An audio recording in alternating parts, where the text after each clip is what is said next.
People vanish from America's most remote forests every year. Not lost, not dead, but completely erased, as if the wilderness itself reaches out and pulls them in. Some disappear mid-stride on impossible trails. Others are found in sealed locations that hadn't been opened for decades. And a few leave behind evidence of places they should never have been able to reach. These aren't stories of simple hikers getting lost. These are cases where physics breaks down and search teams discover proof that something has rewritten reality itself. At Verified Fears, we've compiled the 11 most disturbing disappearances, where the forest didn't just claim its victims. It kept the evidence of what it did. The autumn of 2003 arrived in Freetown Fall River State Forest like a slow suffocation. Hendricks had been working as a park ranger for the Massachusetts Department of Conservation and Recreation for nearly 17 years. And in all that time, he'd never felt truly unsettled by the woods. He knew them the way a sailor knows the ocean, respectfully, cautiously, but with the confidence of someone who learned to read the rhythms and warnings hidden in the natural world. But October 2003 was different.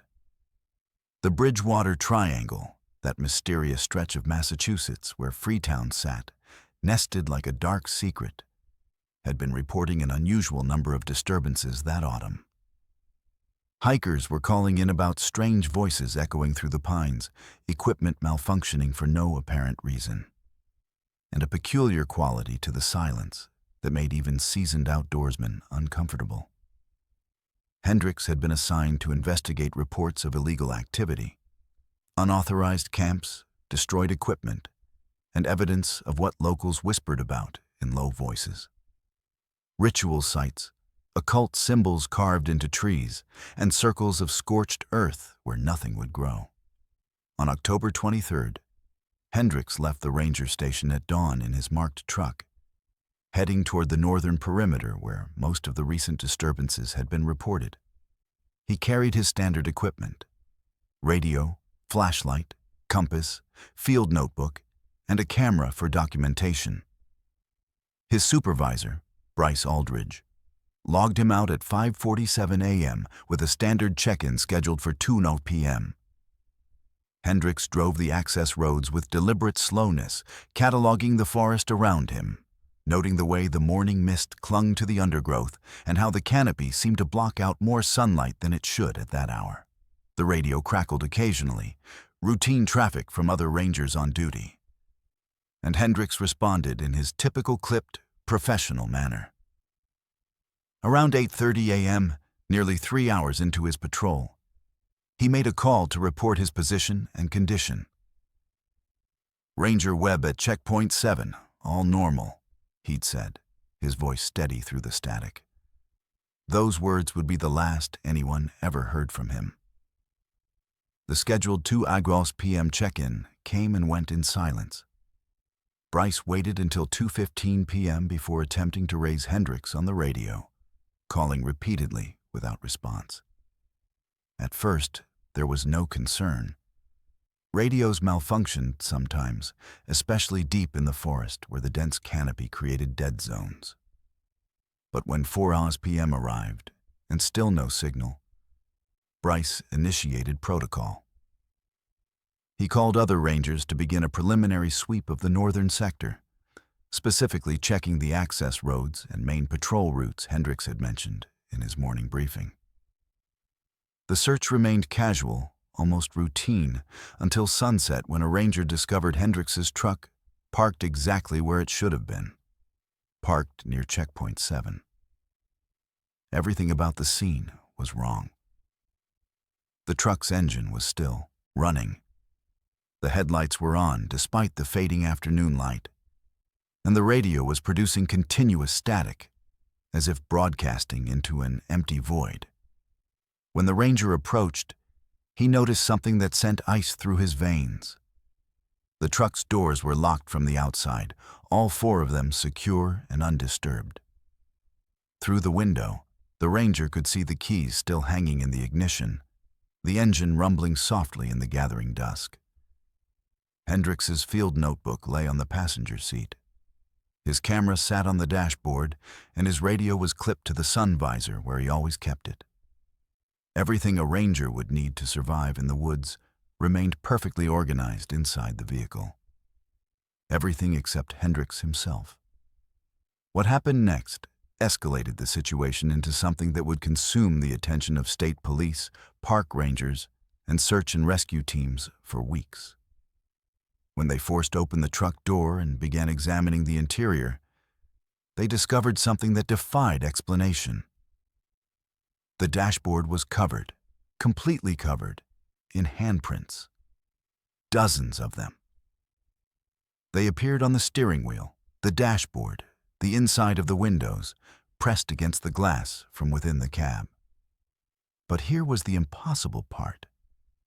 Forensic analysis would later reveal that these handprints came from at least 4 different people, none of them matching Hendrix's hand size or dermal patterns.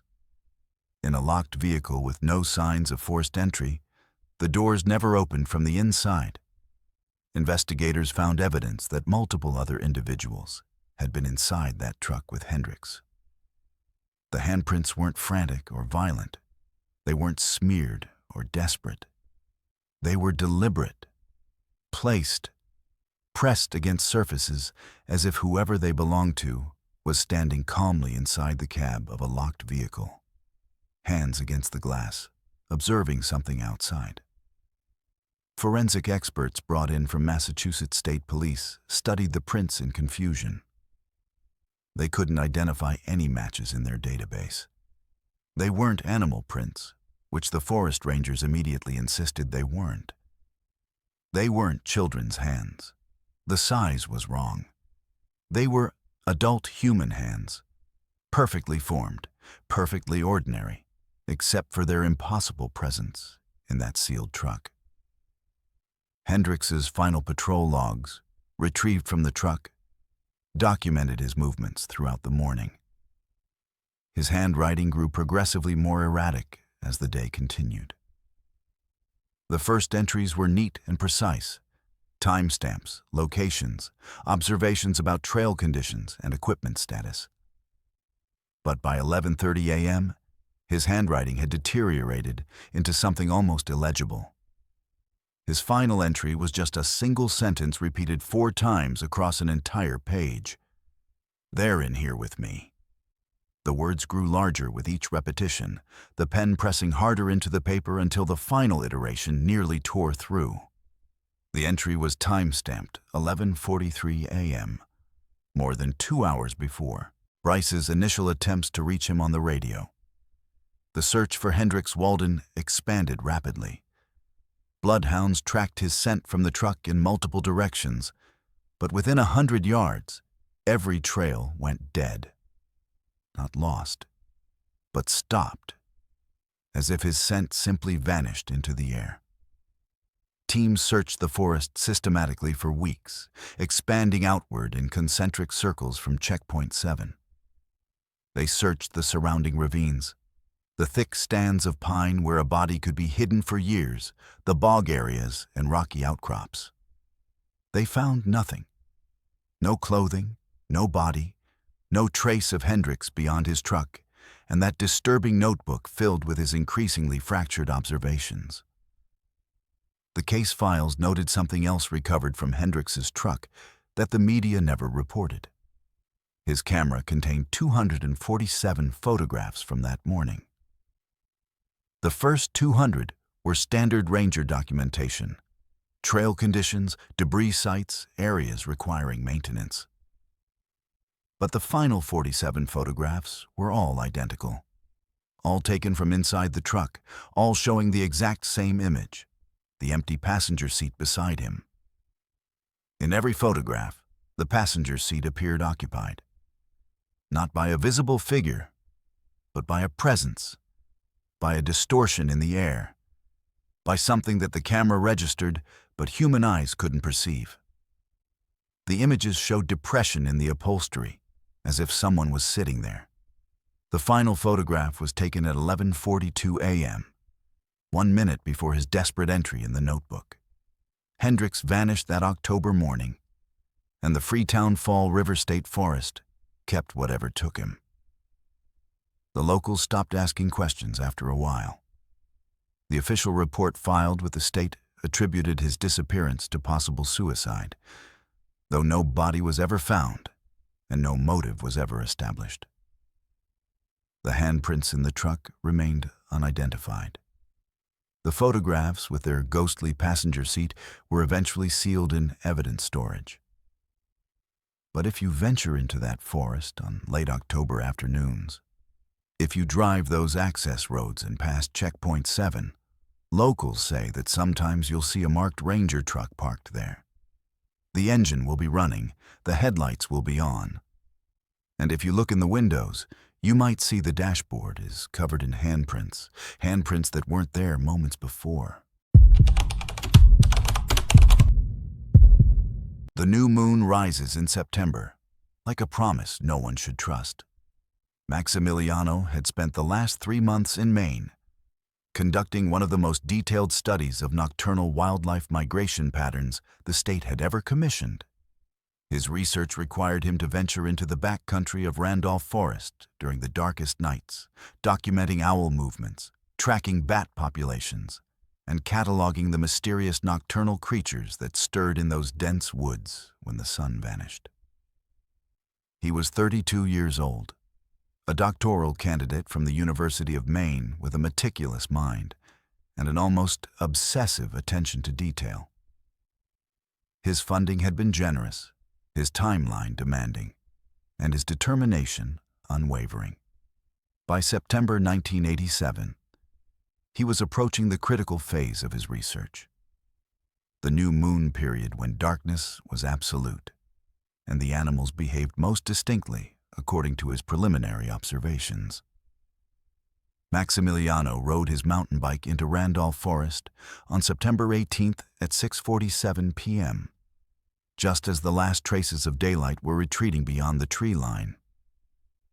His bike was fitted with a modified light system, LED equipment, that was cutting edge for 1987, able to illuminate his path without disrupting the creatures he was studying.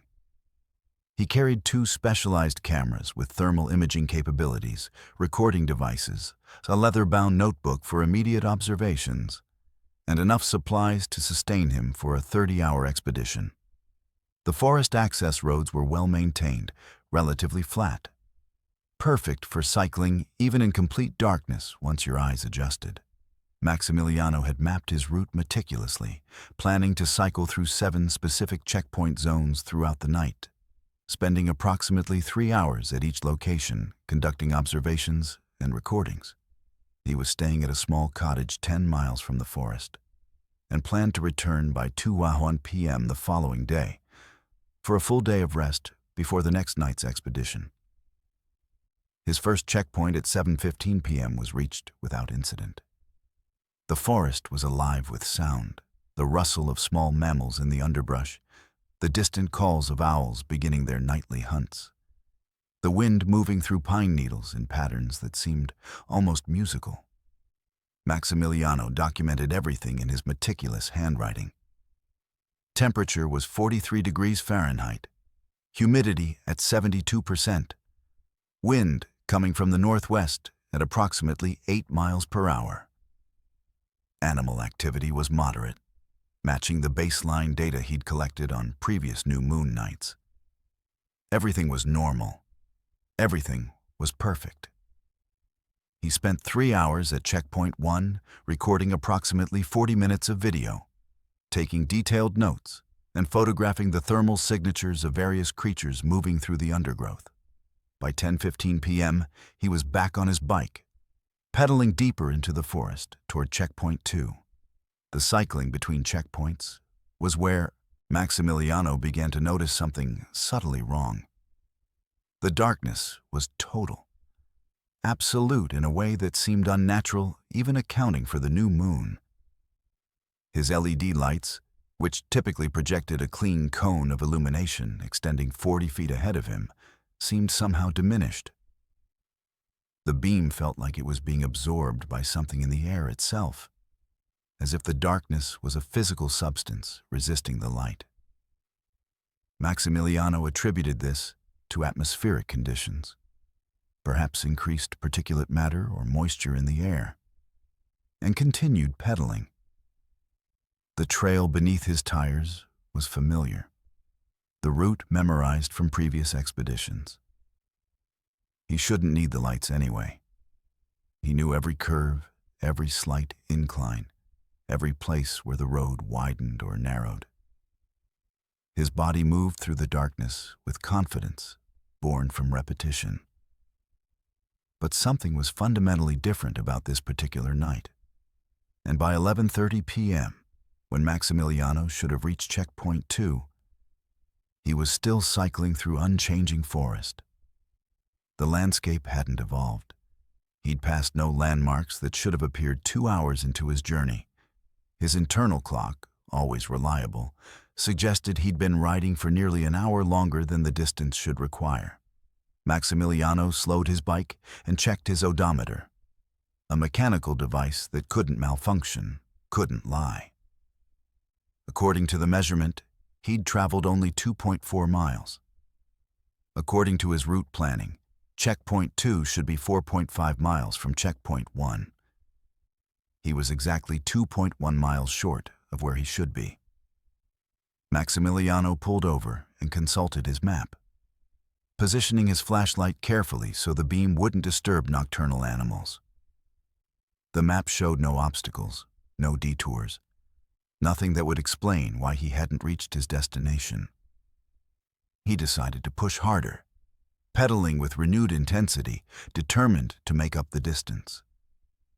The forest raced past him now, branches whipping closer as his focus narrowed to the small cone of light ahead. His breathing became rapid, controlled, the physical exertion clearing his mind. The road beneath his tires felt solid, the path firm and well-defined. But the forest refused to change. The trees on either side remained uniform, their spacing identical, their height consistent. Maximiliano's rational mind struggled against an irrational growing conviction. He was cycling in place, moving through the same section of forest repeatedly, caught in some kind of nightmare loop. At 1:47 a.m., after what should have been approximately 6 hours of riding, Maximiliano's odometer still showed only 3.8 miles traveled. He was now only 0.7 miles from checkpoint 1, having somehow curved backward through the forest without recognizing it. He stopped the bike completely and sat in the darkness, his breathing the only sound breaking the oppressive silence. For the first time, Maximiliano noticed that the forest had grown entirely quiet. No owl calls, no rustling of nocturnal mammals, no wind through the pines. Complete silence. The absence of sound was more terrifying than any noise could have been. His heart was pounding now, his scientific objectivity crumbling under the weight of something he couldn't rationalize. He removed his notebook and began writing observations in the darkness, feeling rather than seeing the pen against paper. 2:15 a.m. Directional confusion, spatial anomaly, forest behavior inconsistent with previous nights, silence absolute, lights on bike malfunctioning or environment absorbing light, recommend withdrawal. He considered abandoning the expedition, cycling directly back toward the entrance, toward civilization, toward the cottage waiting 10 miles distant. But then he saw them. At the absolute edge of his LED light's reach, where the darkness transitioned into the faint illumination, Maximiliano saw shapes moving between the trees. Multiple shapes, moving with purpose, moving with intelligence. They weren't deer. The silhouettes were wrong. They weren't bears. The movement pattern was wrong. They were roughly human-shaped, but the proportions were distorted, elongated, wrong. Maximiliano watched as one of the shapes turned to face him directly, and even from 30 feet away, even shrouded in darkness, He could sense that it was looking at him. Not past him, not through him, at him. More shapes emerged from between the trees, all turning now, all facing his direction. The forest had stopped being silent. Now it was generating sound, a low humming that seemed to resonate through the trees themselves, a frequency that made Maximiliano's teeth ache. He kicked off on his bike with desperate panic, pedaling with strength born from pure terror. The shapes were moving now, matching his speed, moving between the trees parallel to his path. Maximiliano pedaled faster, his breath coming in gasps, his muscles burning with exertion. The forest began to blur around him, trees flashing past, the ground becoming uncertain beneath his tires. His LED light bounced wildly with his violent pedaling, creating strobing illumination that showed him glimpses of the shapes keeping pace, sometimes ahead of him, sometimes behind, always moving with perfect synchronization to his own velocity. The humming grew louder, more intense, forming patterns almost like words, almost like language. Maximiliano's leg muscles screamed in protest, but he couldn't stop, couldn't slow down, couldn't deviate from the desperate race forward. At 3:47 a.m., Maximiliano burst out of the forest entirely, flying across the dirt road that marked the perimeter, his bike leaving the ground as he hit the transition between forest and clearing. His front wheel hit a rock and the bicycle flipped, launching him forward onto the pavement. He crashed hard, his body skidding across asphalt, his skin peeling open from the friction. He lay there, bleeding, gasping for breath, unable to move. Behind him, at the forest's edge, everything was darkness. The shapes had stopped at the perimeter. They didn't emerge into the open. They simply stood there, silhouetted against the deeper blackness of the forest, watching him bleed on the road. Maximiliano crawled toward his abandoned bike and somehow managed to get it moving again despite injuries that made every movement agony. He cycled back to his cottage, reporting nothing to anyone. His research was never published. His thermal imaging cameras contained no footage of the shapes. But the final entry in his research notebook, found years later in an estate sale, read, 3:52 a.m. They stopped at the tree line. They were waiting for me to leave the forest. They were protecting something. They wanted me to know I was not meant to find it. I will not return. Maximiliano left Maine 3 days later and never spoke publicly about his expedition. But locals in Randolph still report a cyclist on the forest roads at night. A figure in old-style gear, pedaling frantically on a bike that seems too damaged to function. His path forming loops and circles that never progress, never advance, forever caught between checkpoint 1 and checkpoint 2, forever trying to escape whatever keeps him cycling through that dark forest. The darkness inside Dark Entry Forest feels like a living thing. Not metaphorically, not poetically, but as a tangible, breathing entity that consumes light and sound with deliberate hunger. Zaire had been studying the remnants of Dudleytown's curse for her doctoral thesis in American folklore at Yale University. And the summer of 1978 seemed like the perfect opportunity to conduct an intensive investigation. She was a meticulous researcher, the kind of scholar who didn't just read about history but insisted on living it, breathing it, understanding it through immersion. With her were 2 fellow graduate students. Reed, who specialized in architectural history and was obsessed with documenting the ghost town's remaining structures. And Bodie, who claimed expertise in paranormal phenomena and had brought expensive recording equipment and thermal imaging cameras that would prove utterly useless in the darkness that consumed all light in that forest. They arrived at the Dark Entry Forest access point on July 19, 1978, in early afternoon. The 3 of them were experienced campers, well equipped with supplies, shelter, and documentation equipment. Their plan was ambitious. A full week living on site, conducting daily surveys of the Dudleytown ruins, interviewing locals about the curse's history, and gathering audio and visual documentation of the site's paranormal activity, if such activity existed.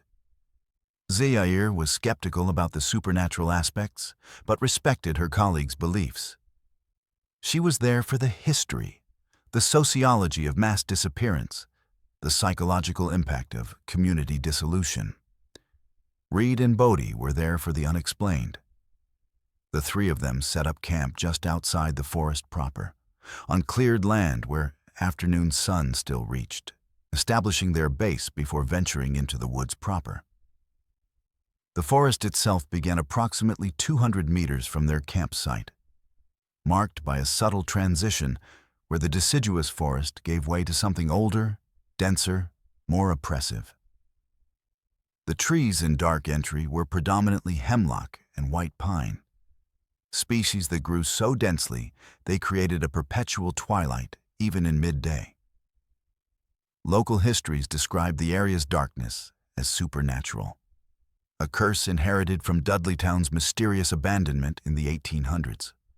Families had vanished. Illnesses had swept through despite no apparent vector. Children had gone mad.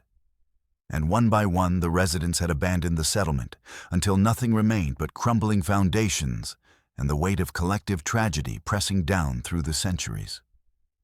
Zaire documented all of this methodically in her notebook. Reed began sketching the architectural remains. Bodie set up recording devices, positioning sensitive microphones throughout the campsite to capture whatever sounds the forest produced at night.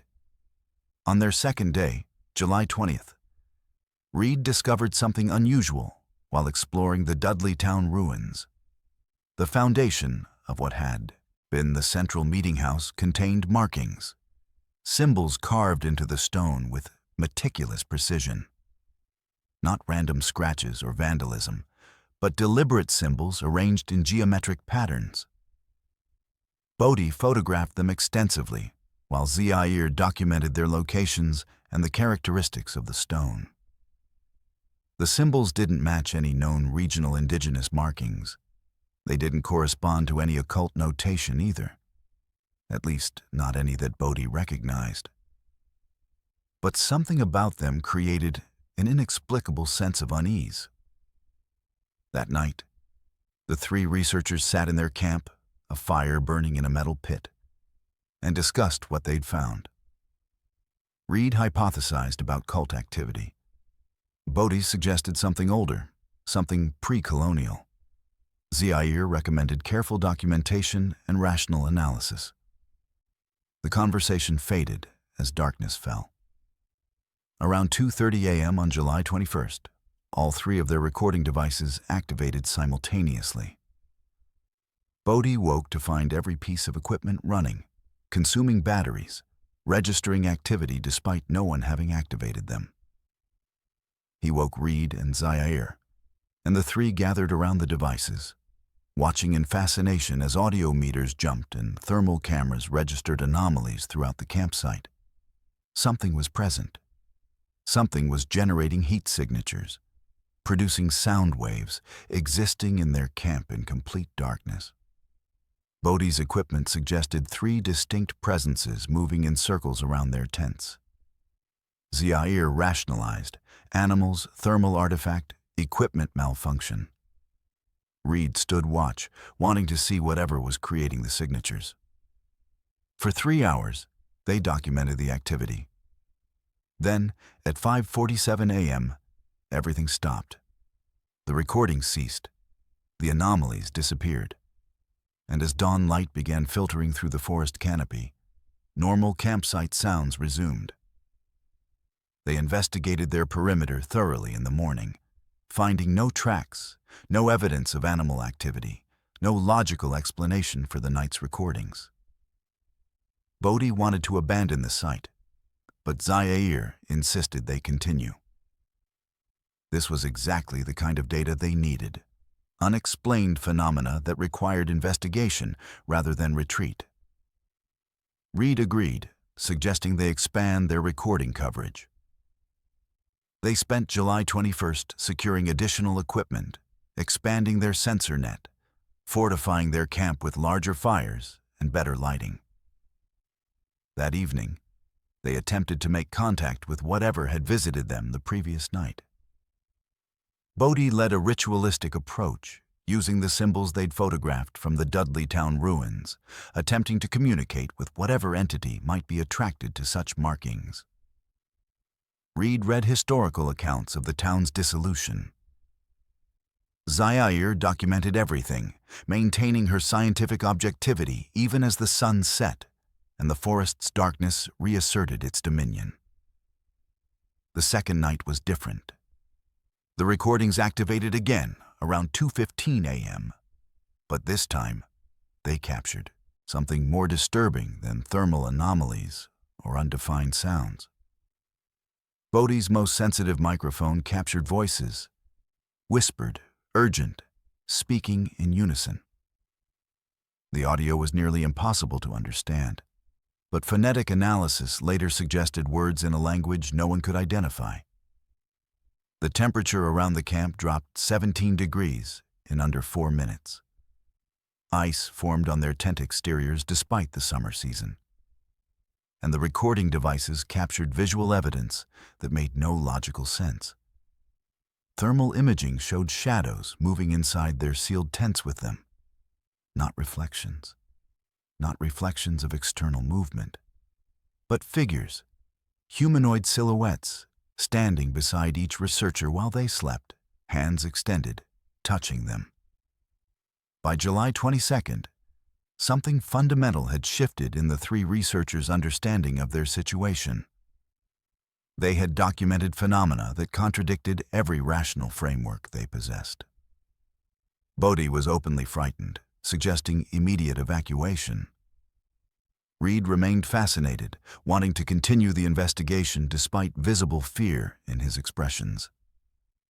Zaire had grown quiet, spending hours reviewing the recordings, watching the footage of impossible figures standing beside her sleeping form. That morning, she made a decision. They would stay one more night, but they would not sleep. They would maintain complete vigilance and attempt to understand what was happening. That evening, as darkness fell, all three sat around a campfire, watching the forest edge, waiting for whatever came in the night. The final transmission came from Bodhi's recording equipment, discovered weeks later by search and rescue teams. It was approximately 72 hours of silence. Complete, absolute silence. No ambient forest sounds, no animal noises, no wind or rain. Just emptiness. Then, during the 72nd hour, all three researchers' voices appeared simultaneously on the recording, whispering in perfect unison. "We're still here. We're still here. We're still here." The phrase repeated exactly 17 times before the recording cut off permanently. When authorities arrived at the campsite on July 26th, responding to a missed check-in call from Yale University, they found the camp in perfect condition. The tents were erected properly. The fire pit contained wood arranged as if waiting to be lit. The research equipment was arranged meticulously across folding tables. Meals prepared on July 22nd remained on plates, untouched, beginning to decay. The documentation notebooks lay open on a central table filled with increasingly erratic handwriting as the days progressed. But Zaire, Reed, and Bodhi were gone. No bodies were found despite weeks of searching. No tracks led away from the campsite. No evidence suggested foul play, abduction, or accidental death. The three researchers had simply ceased to exist, leaving behind only their equipment, their recordings, and the mystery of what dark entry forest takes when the darkness falls. Officially, the case was closed as a murder-suicide scenario that was never solved. But the recordings remain archived at Yale University, and anyone who has listened to the full 72-hour documentation reports the same phenomenon. No matter how many times you listen to the final timestamp, you always hear one additional voice beneath the researchers' unified whisper. A fourth voice saying something different, something that sounds like an invitation. The Earth in Devil's Tramping Ground refuses to live. That's the first thing Brian noticed when he arrived at the site on a cold March morning in 1991. Stepping out of his rental car and walking toward the phenomenon that had drawn curiosity seekers and paranormal investigators for over a century. A perfect circle, 40 feet in diameter, stripped completely bare of vegetation. No grass, no moss, no lichen, nothing but barren red soil in the shape of something deliberately drawn by nature or something far older than nature. Brian Castellanos was an investigative journalist with a reputation for debunking folklore and exposing the human psychology behind mass paranoia. He'd written extensively about unexplained phenomena, always finding rational explanations, hoaxes, misidentification, selective memory. But Devil's Tramping Ground in Bennett, North Carolina, had proven remarkably resistant to rationalization. Whatever maintained this circle, whatever prevented anything from growing within its boundaries, defied conventional botanical explanation. The legend was straightforward enough. The devil himself walked this circle at night, pacing as he plotted evil, his footsteps burning the earth beneath him. Anyone foolish enough to sleep inside the circle would never wake. Objects left inside would be thrown out by morning. Animals refused to enter. Plants withered at the soil's edge. And the circle had existed, documented and unchanged, for over 200 years. Brian had spent 3 months researching the historical records, interviewing park rangers, consulting with soil scientists. Everything pointed toward either underground toxins, concentrated salt deposits, or some kind of deliberate hoax maintained by locals. None of those explanations felt quite right when he stood at the circle's edge and looked at the impossible perfection of its boundary. A sharp demarcation between living earth and barren ground, as if someone had literally drawn a line and said, "Nothing lives here. Nothing ever will." Brian had decided to spend a night inside the circle. He would document the experience, temperature fluctuations, audio recordings, thermal imaging, comprehensive note-taking. He would sleep inside the infamous boundary and wake up to prove that the legend was nothing more than folklore, that the devil was not prowling North Carolina forests, and that rational investigation could dispel superstition. He arrived with his equipment at 4 p.m. on March 15, 1991, setting up his camp directly in the center of the circle. He placed temperature sensors at equidistant points along the perimeter. He positioned recording devices throughout his camp. He set up his sleeping bag in the exact center. He was methodical, professional, committed to scientific rigor. Local authorities had been notified of his presence. A ranger would check on him at 9 a.m. the following morning. Everything was documented, everything was prepared, and everything was about to go catastrophically wrong in ways that no amount of scientific equipment could explain. As twilight approached, Brian noticed the first anomaly. The temperature inside the circle was dropping far more rapidly than the external temperature. His instruments showed a 17-degree differential by 6:30 p.m. Outside the circle, the temperature had stabilized at 45 degrees Fahrenheit. But inside the boundary, it had plummeted to 28 degrees. Brian checked his equipment repeatedly, ensuring there were no malfunctions, no errors in calibration. The readings were consistent. Somehow, the circle itself was generating cold. He documented this phenomenon in his notebook with meticulous detail, drawing diagrams and recording timestamp observations. By 7 p.m., as darkness fell completely, Brian could see his breath in visible clouds, and frost was beginning to form on the grass at the circle's edge, despite the external temperature remaining above freezing. The second anomaly came around 8 p.m. Brian heard footsteps. Not animal sounds, the distinct pattern of human footsteps walking around the circle's perimeter, step after deliberate step, maintaining a steady pace. Brian grabbed his flashlight and pointed it toward the sound, but the beam illuminated nothing. No figure, no animal, no visible source for the footsteps. Yet the sound continued. Crunch, crunch, crunch, the soft impact of boots on earth, circling the boundary endlessly.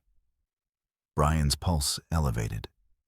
He reminded himself to remain rational, to consider alternative explanations. Wind could create sounds that simulated footsteps.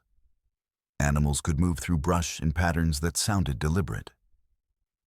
But as he listened more carefully, the footsteps seemed to match his own breathing pattern, seemed to synchronize with his heartbeat, as if they were responding to him rather than existing independently. By midnight, Brian had largely overcome his initial fear. He was a professional. He was documenting impossible phenomena through the lens of careful observation. He had filled 3 pages of his notebook with detailed accounts of temperature anomalies, audio patterns, and electromagnetic fluctuations that his equipment registered. He had placed himself in the center of a legendary location and was gathering data that could form the basis of a compelling article. Around 1:30 a.m., Brian decided to attempt sleep. He documented enough baseline data. The circle seemed to be generating cold and creating sound, but nothing remotely as dramatic as legend suggested. He climbed into his sleeping bag, positioned himself in the center of the circle, and attempted to rest. He didn't sleep. Something about the location created a persistent state of anxious alertness that sleep couldn't overcome. Instead, Brian lay in his sleeping bag, listening to the footsteps continue their endless circuit around him. Around 3 a.m., the footsteps stopped. The silence was somehow more disturbing than the sound had been. The temperature inside the circle had fallen to an impossible -8 degrees Fahrenheit, so cold that frost covered every surface, so cold that Brian's sleeping bag had begun freezing to the earth beneath him. He realized with growing panic that his equipment was no longer functioning. Batteries dead, circuits frozen, everything gone dormant in the extreme cold. He had maybe 5 hours until dawn. He could survive. He just needed to endure. Then he heard it. His own voice emanating from the darkness beyond his sleeping bag. His voice speaking his name. Not shouting, not desperate, conversational, calm, almost pleasant. Brian. A pause. Brian. Again. The familiar cadence of his own speech, but utterly wrong, emanating from a throat that wasn't his own. Brian's survival instinct kicked in. He scrambled out of his sleeping bag, grabbing his flashlight with shaking hands, shining it toward the sound.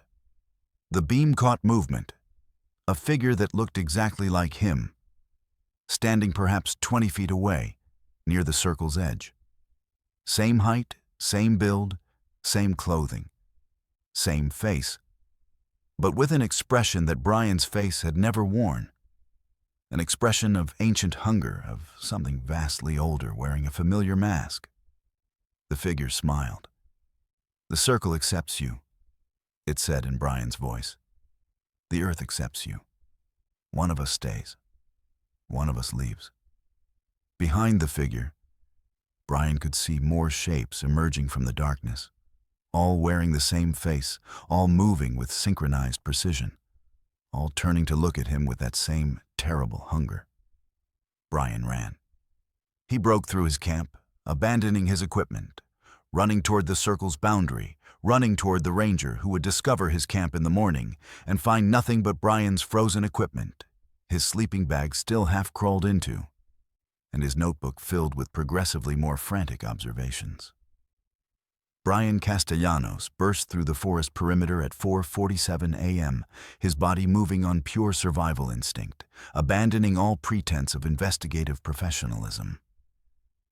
He ran until he reached the paved road, flagging down a passing truck driven by a local delivery driver, who immediately recognized something catastrophically wrong with the half-frozen man stumbling into traffic. Brian was taken to the nearest emergency room in Siler City, where he was treated for severe frostbite, despite external temperatures that had never dropped below 35 degrees Fahrenheit. His core body temperature, when admitted, was 78 degrees, so low that medical staff initially thought their thermometer was malfunctioning.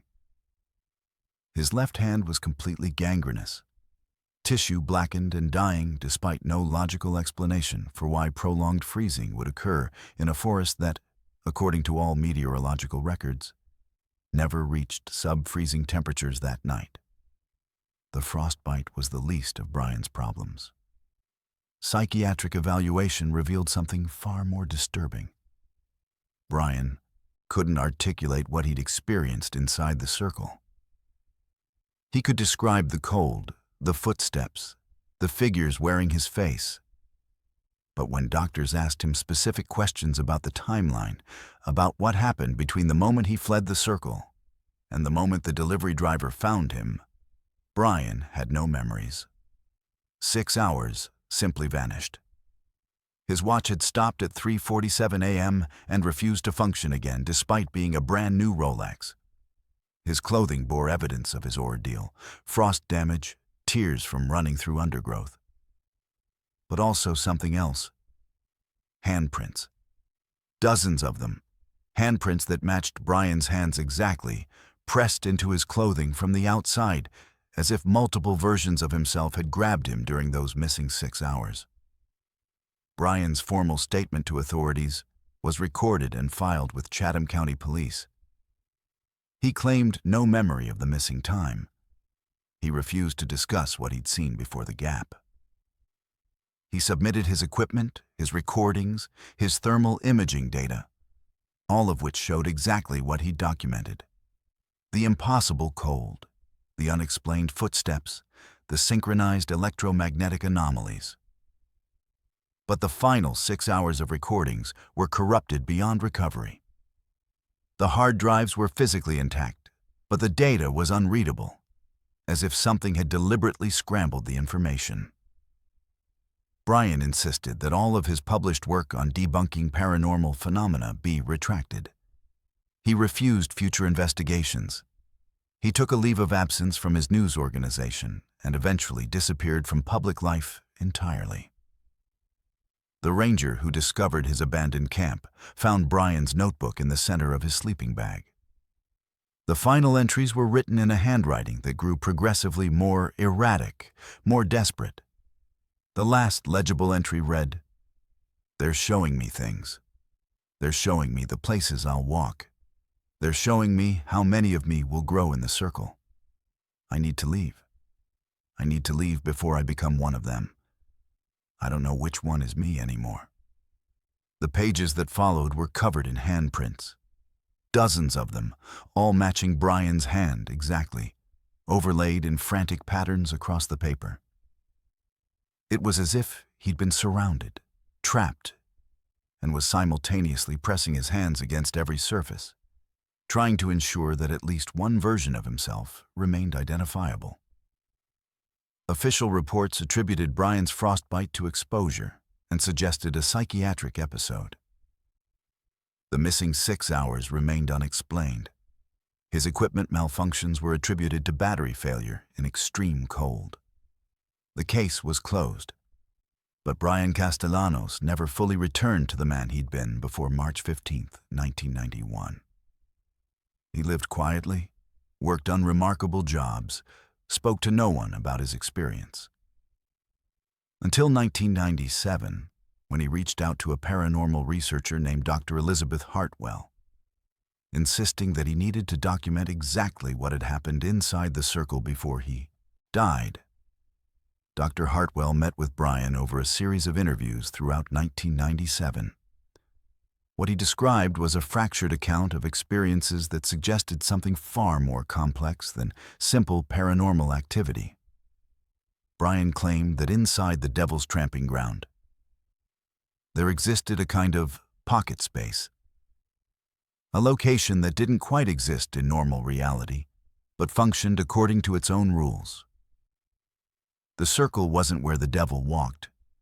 The circle was where the devil lived, and it fed on versions of people, copies of consciousness, copies of self, creating duplicates that existed in a quantum state between being and non-being. When Brian had run for the circle's edge, he was running through a minefield of other Brians, other versions of himself that had also tried to escape over decades, over centuries perhaps. The thing that wore Brian's face, the thing that told him one of us stays, one of us leaves, wasn't the devil. It was a Brian that had successfully escaped the circle in some previous timeline. It was Brian teaching Brian how to escape, guiding him toward the boundary. But in doing so, it had left something of itself behind: consciousness, memory, identity. That's why Brian couldn't remember those 6 hours. He'd been simultaneously escaping and being left behind, existing in two states at once, being pulled in opposite directions by different versions of himself. The frostbite, the missing time, the trauma, these were the price of successfully separating from one's duplicates, of achieving singular existence again. Before Dr. Hartwell could conduct additional interviews, Brian Castellanos died of sudden cardiac arrest. He was only 42 years old. The medical examiner found nothing unusual except for one detail. Brian's heart showed evidence of old frostbite damage to the tissue, damage that shouldn't have existed given that his frostbite had been limited to his hand.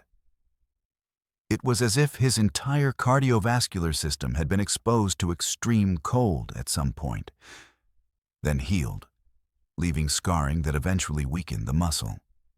Dr. Hartwell attempted to publish her research, but journals rejected the material as speculative fiction rather than documented paranormal investigation. Today, the Devil's Tramping Ground remains exactly as it always has. A 40-foot circle of barren earth, nothing growing, nothing living, nothing changing. Visitors leave objects inside overnight, and locals claim those objects are moved by morning. Investigators capture audio recordings of footsteps, thermal imaging showing impossible cold, electromagnetic fluctuations that defy explanation. But few people venture into that circle after sunset anymore. The locals know better. They know what the circle really is. Not a place where the devil walks, but a place where the devil copies.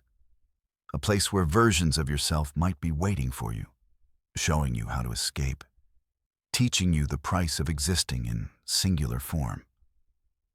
And sometimes, on nights with no moon, hikers report seeing figures walking the forest roads near the circle.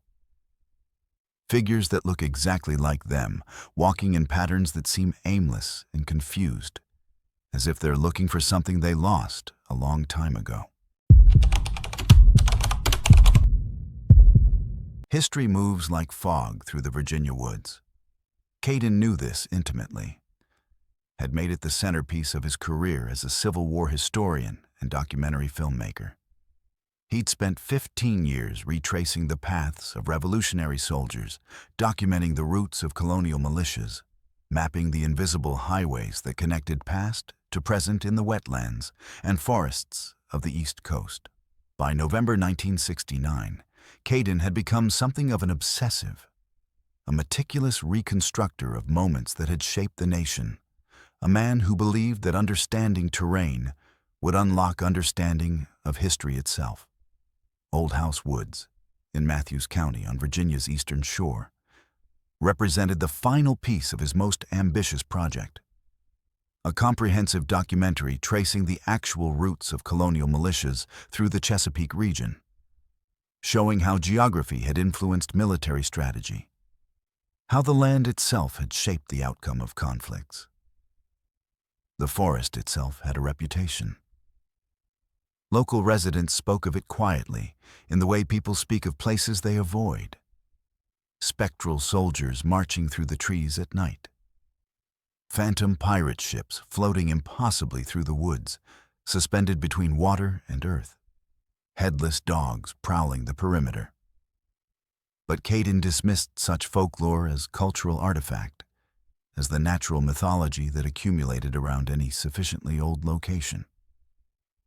He was interested in documented history, in verifiable facts, in the material evidence of human passage.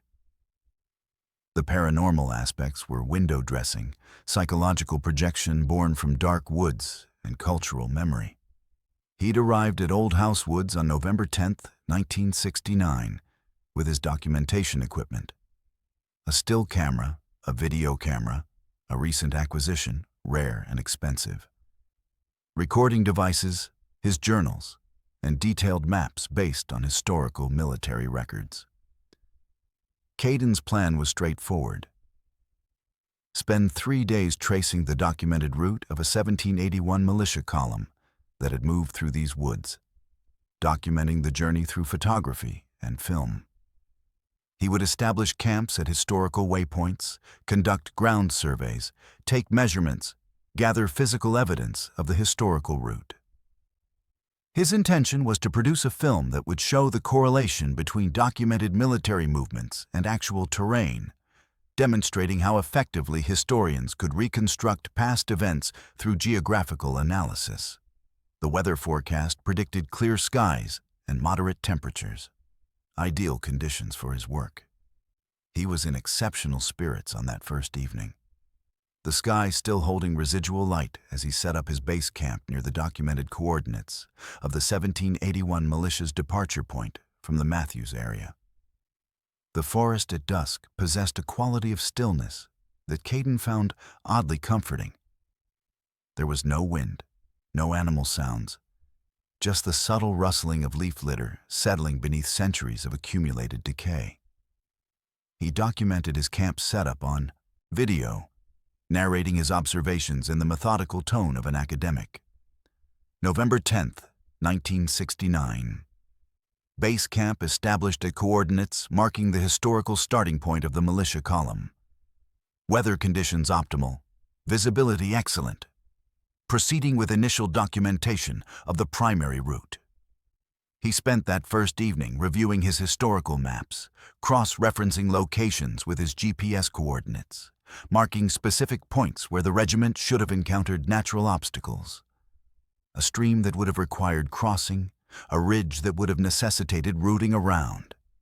By the time darkness fell, Caden had consumed 2 cups of coffee from his thermos and had filled 7 pages of his journal with meticulous observations and route planning.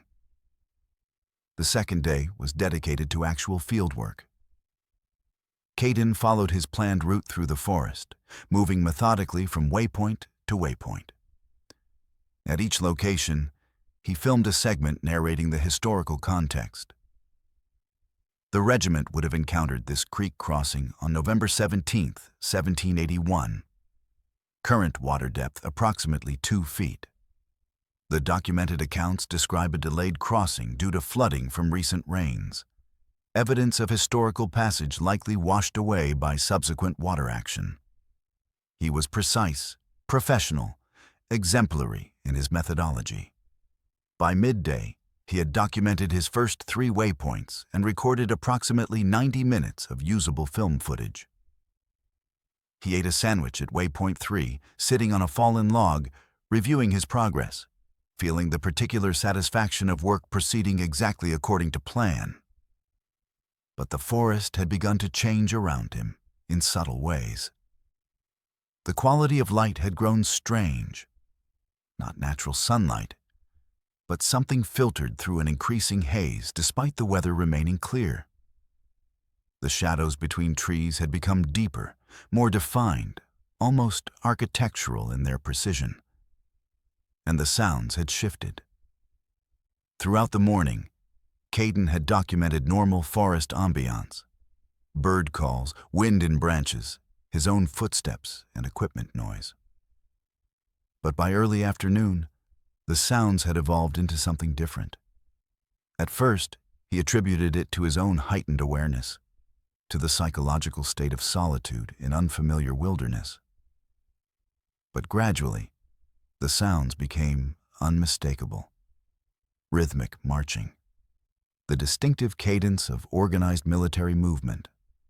Boots on earth, multiple footsteps perfectly synchronized, marching deeper into the forest from an indeterminate direction. Caden attempted to locate the source. He moved toward the sound, his documentary filmmaker's instinct overriding any developing unease. This was extraordinary.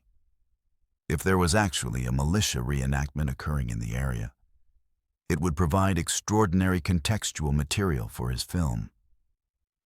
He could document their movement, compare their route against historical documentation, gather comparative data on how modern participants approximated historical passage. He walked for approximately 20 minutes, following the marching sound, his camera recording continuously. The forest seemed to reconfigure around him, distances stretching, familiar landmarks appearing unexpectedly from different angles. The marching sound remained constant, always maintaining the same distance, never approaching, never receding, existing at the precise threshold of distinguishability. Then he saw them. Between the trees, moving through a gap in the vegetation, a column of soldiers. They wore uniforms consistent with 1781-era militia garb, brown coats, tricorn hats, muskets held at rest position.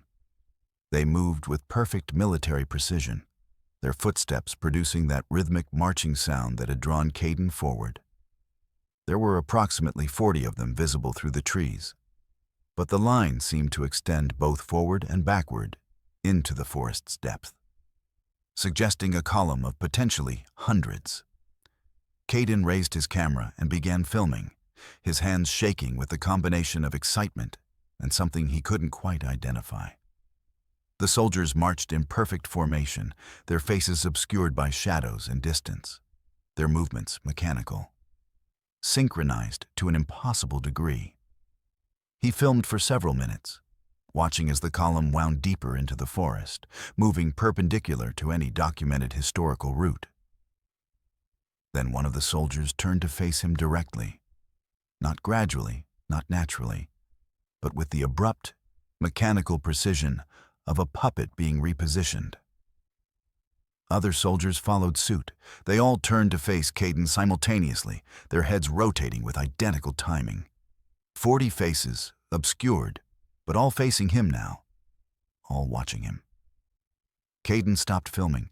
His hands trembled. Every rational explanation had evacuated his mind. These were not reenactors. They were not any kind of historical recreation. They were something else entirely. Something that had taken the form of soldiers, that was mimicking military precision, that was studying him with an intensity that transcended simple observation. Caden backed away slowly, still holding his camera, still recording automatically. The soldiers didn't move. They simply stood there, all facing him, all perfectly still. Caden fled from that position without thought, abandoning his equipment where he stood. The video camera continued recording automatically, and his still camera hung around his neck, capturing nothing but darkness and tree trunks as he crashed through the undergrowth. Behind him, he could hear the footsteps resuming, not running, not pursuing with urgency. Just that same measured, perfect military cadence, moving through the forest with mechanical precision. The soldiers weren't chasing him. They were simply walking, their synchronized pace following some internal rhythm that had nothing to do with his own desperate flight.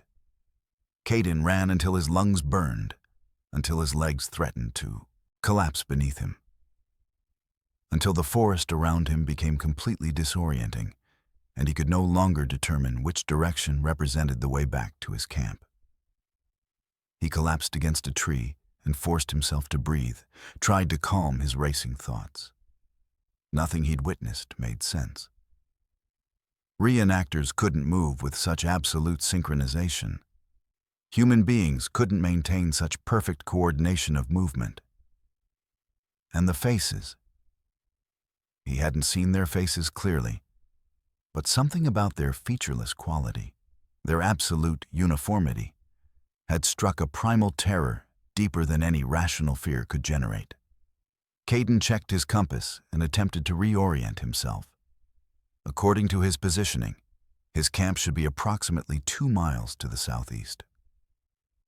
He began walking, moving methodically, using his compass and the forest landmarks he'd documented earlier to guide himself back. But the forest had become maze-like in its geometry. Distances that should have been straightforward seemed to loop back on themselves. A ridge that should have taken 20 minutes to traverse consumed an hour of hiking. A stream crossing that Caden distinctly remembered being only a few hundred meters from his camp somehow appeared twice, both times from different angles. By the time darkness fell completely, absolute darkness unrelieved by moon or stars, Caden was completely lost. His compass was functioning, but it seemed to guide him in circles. His landmarks had all shifted position, appearing where they shouldn't exist, vanishing when he expected them. The forest was reshaping itself around him in ways that defied natural geography. Around 9:30 p.m., moving through total darkness, following his compass with desperate faith, Caden finally emerged into a clearing. His heart leaped with hope. Clearings meant people, meant settlements, meant the possibility of finding help or reorienting himself. But as his eyes adjusted to the starlight, Caden realized this wasn't an empty clearing. There were structures here, foundations of buildings, the remnants of a settlement. He moved through the ruins slowly, his mind struggling to place what he was seeing. This wasn't marked on any of his maps. He hadn't documented any historical settlement in this location. But the architectural remains suggested colonial-era construction, foundations consistent with 1700s building techniques. Then he found the object that would eventually change everything. Lying on the ground near what appeared to be the main structure's foundation was a camera. A still camera, very similar to his own. Caden picked it up with trembling hands. The camera was decades old, probably from the 1940s or 1950s, judging by its mechanical design. But when he opened the film compartment, he found film inside that was partially exposed, but not completely used. More disturbing, the camera's last shutter movement appeared to be recent.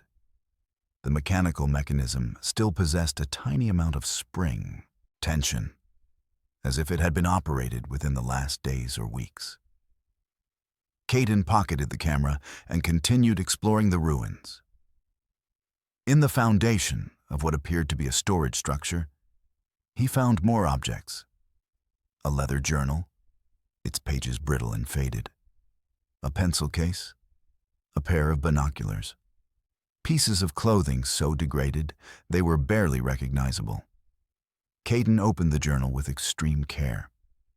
The handwriting was old, sloping across the pages in a style that suggested early 20th century penmanship. The entries were dated 1903, over 60 years ago. The writing documented what appeared to be an archaeological expedition. Someone had been conducting a survey of colonial settlements in this region, documenting their findings in this journal. The final entry, dated October 17, 1903, read, "The soldiers continue to follow.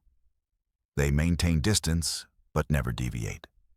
I've discovered my predecessor's camp. Dr. Harrison left in 1887.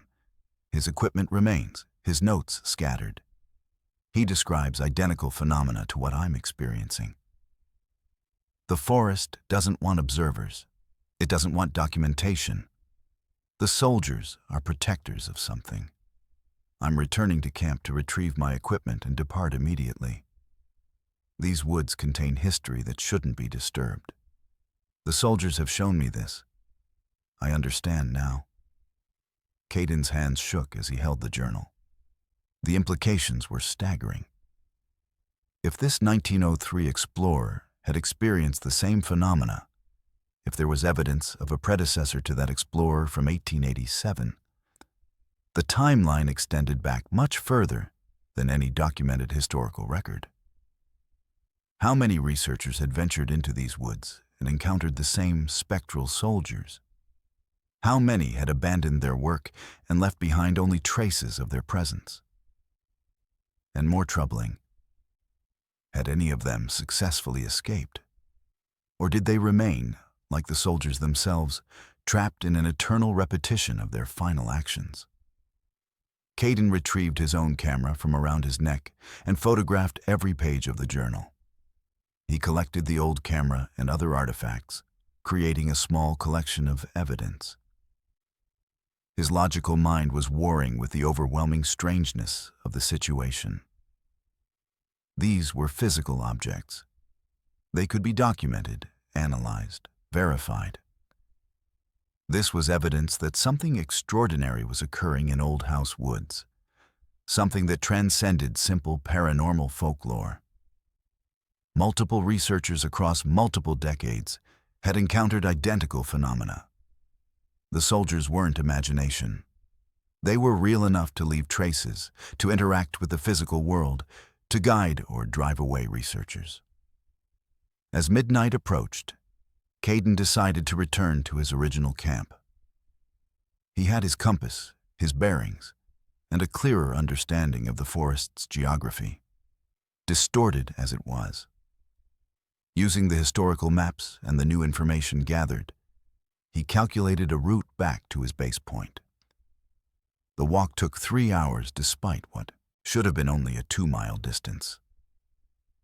But as dawn light began filtering through the trees, Caden emerged near his camp. His equipment remained exactly where he'd left it. His video camera was still running, now nearly out of power. His tent was undisturbed. Everything appeared untouched, frozen in time from the previous afternoon. Caden immediately packed his equipment and left the forest. He didn't stop to review footage or organize his documentation. He simply collected everything and walked directly out to the road. His documentary was never completed. His research notes were filed away and never published. And the video footage from that expedition remained sealed in a storage locker for decades. But there was one crucial discovery that researchers would make years later when examining the video footage. The footage captured during the afternoon encounter with the soldiers contained something impossible. When zoomed in on the soldiers' faces that Caden couldn't see clearly while filming, experts identified facial features consistent with historical photographs of Civil War-era soldiers. Specific individuals, specific people who had died between 1861 and 1865. And the timestamp on Caden's video camera showed that the footage had been recorded not on November 11, 1969, but on November 11, 1863, exactly 106 years earlier.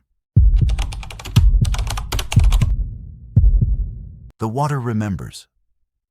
That's what the old guides in Vermont would tell you if you asked them about Somerset Reservoir, about the forests that surrounded it, about the particular coldness that seemed to emanate from those woods even during summer months. Cruz didn't believe in such metaphysical nonsense when she arrived at the Bennington Triangle area in October 1950. But by the end of her expedition, she would understand exactly what they meant. She was a preservation specialist, trained in cemetery documentation and historical site conservation, contracted by the Vermont Historical Society to conduct a comprehensive survey of burial grounds and grave markers throughout the Somerset Reservoir region. The work was methodical, unglamorous, and precisely the kind of task that suited her analytical mind. The Bennington Triangle had become infamous in paranormal circles due to a cluster of disappearances spanning 1945 to 1950. 5 people had vanished under mysterious circumstances: hikers, a monk, a bus driver, all disappearing within the same geographical area with no logical explanation. Official reports were sketchy, detailed information was scarce, and the cases remained officially unsolved. But for Cruz, the disappearances were merely cultural context for her actual work. Documenting cemetery preservation needs, photographing grave sites, creating archival records of the burial grounds that dotted the region. She was there in a professional capacity, armed with documentation equipment and historical records, determined to complete a thorough survey before winter weather made access difficult. Cruz had arrived in Somerset on October 15, 1950, renting a cabin approximately 3 miles from the reservoir. Her survey would focus on 7 documented burial grounds scattered throughout the area, with particular emphasis on the oldest sites. Graveyards dating back to the 1700s and 1800s. She spent her first 2 days conducting preliminary research, consulting with local historians, examining available records. What she discovered was troubling but not unprecedented. Many burial grounds in rural Vermont had been neglected, some nearly reclaimed by forest growth. Graves had sunken, markers had toppled, and historical records had been lost to time and weather. Her job was to document the current state and recommend preservation interventions. On October 18th, Cruz began her fieldwork. She started at the oldest documented graveyard, a small cemetery established in 1784 near a creek that fed into Somerset Reservoir. The setting was profoundly isolating, ancient pines surrounding the burial ground, the creek running nearby with constant cold water sound, absolute silence except for that water noise and the wind through branches. Cruz photographed every grave marker, recorded every legible inscription, and made detailed notes about preservation needs. The work was absorbing, requiring intense focus and careful documentation. She spent 6 hours at the Yao First Cemetery, completing comprehensive documentation before returning to her cabin at sunset. The second day of fieldwork proved more disturbing. The second cemetery, established in 1812, revealed signs of disturbance. Several graves showed evidence of recent earth movement. Soil displaced, markers tilted, the ground surface altered in ways that suggested recent digging. Cruz photographed the anomalies carefully and noted them in her report, considering possible explanations. Animal activity, soil settling, perhaps vandalism. She documented everything methodically and moved to the third cemetery location. That evening, speaking with the local historical society director, she mentioned the disturbed graves. His reaction was unexpected. Visible discomfort, a sudden reluctance to engage with the topic, a vague suggestion that some burial grounds were best left alone. Cruz pressed him for details, but he offered only folklore. Stories about graves opening overnight, markers moving position, soil refusing to settle properly in certain burial grounds. The locals believed that particular areas of the forest held something that rejected burial, that rejected the permanent placement of human remains. The soil itself seemed to return what was placed within it. The director was embarrassed by the superstition, even as he recounted it, but his underlying fear was evident. Cruz reassured him that her work was scientific, that she was simply documenting and photographing existing conditions. She would file preservation recommendations, nothing more. Over the next 4 days, Cruz continued her work, completing documentation of 4 additional burial grounds. Each showed progressively more evidence of disturbance. Graves had shifted position relative to surrounding markers.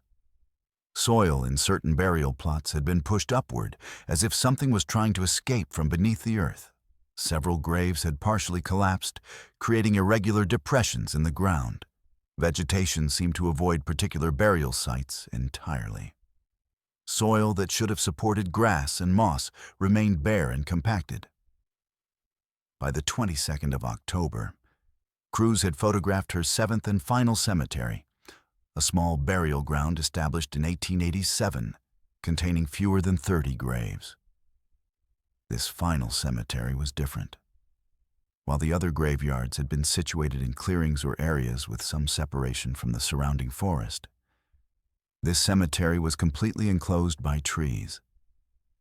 Ancient pines pressed close to the grave markers, their roots creating an irregular surface beneath her feet. The soil itself felt different, colder, somehow more resistant beneath her boots. And something about the space created a persistent sense of being observed.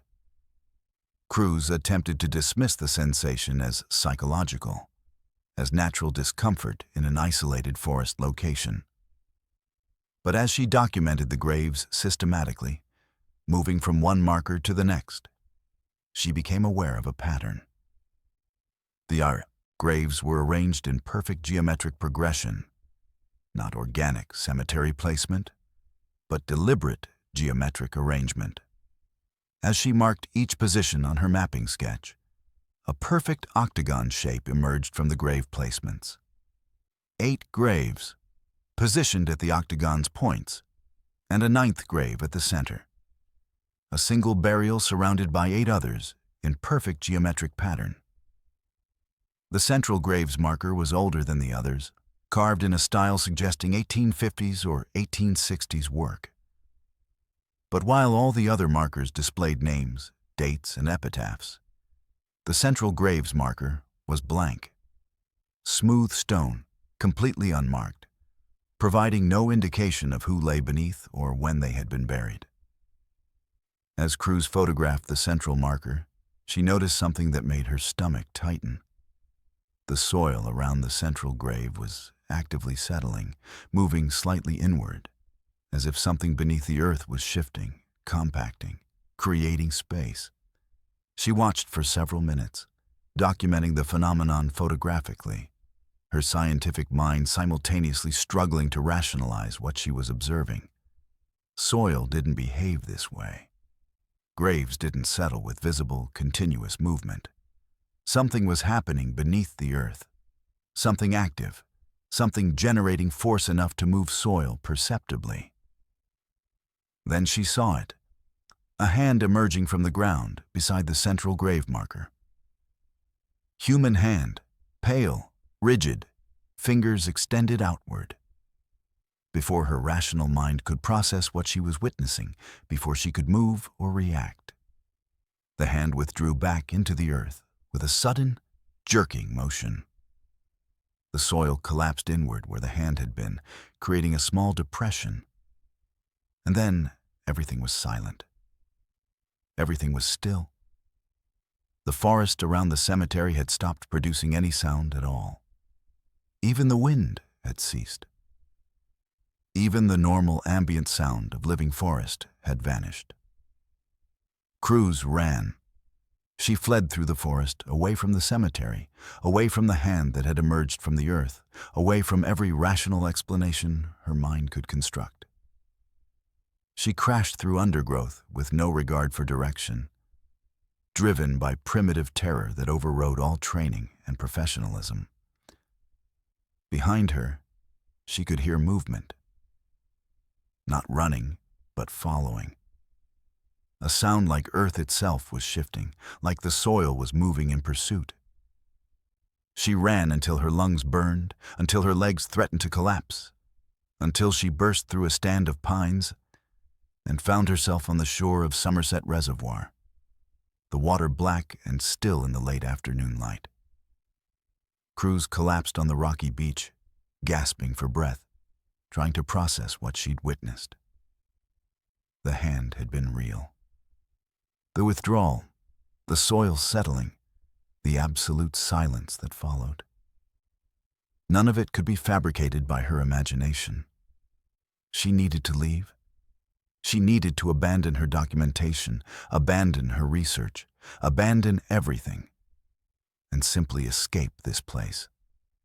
She forced herself to stand and began walking along the reservoir's shore toward the direction where she believed her cabin to be located.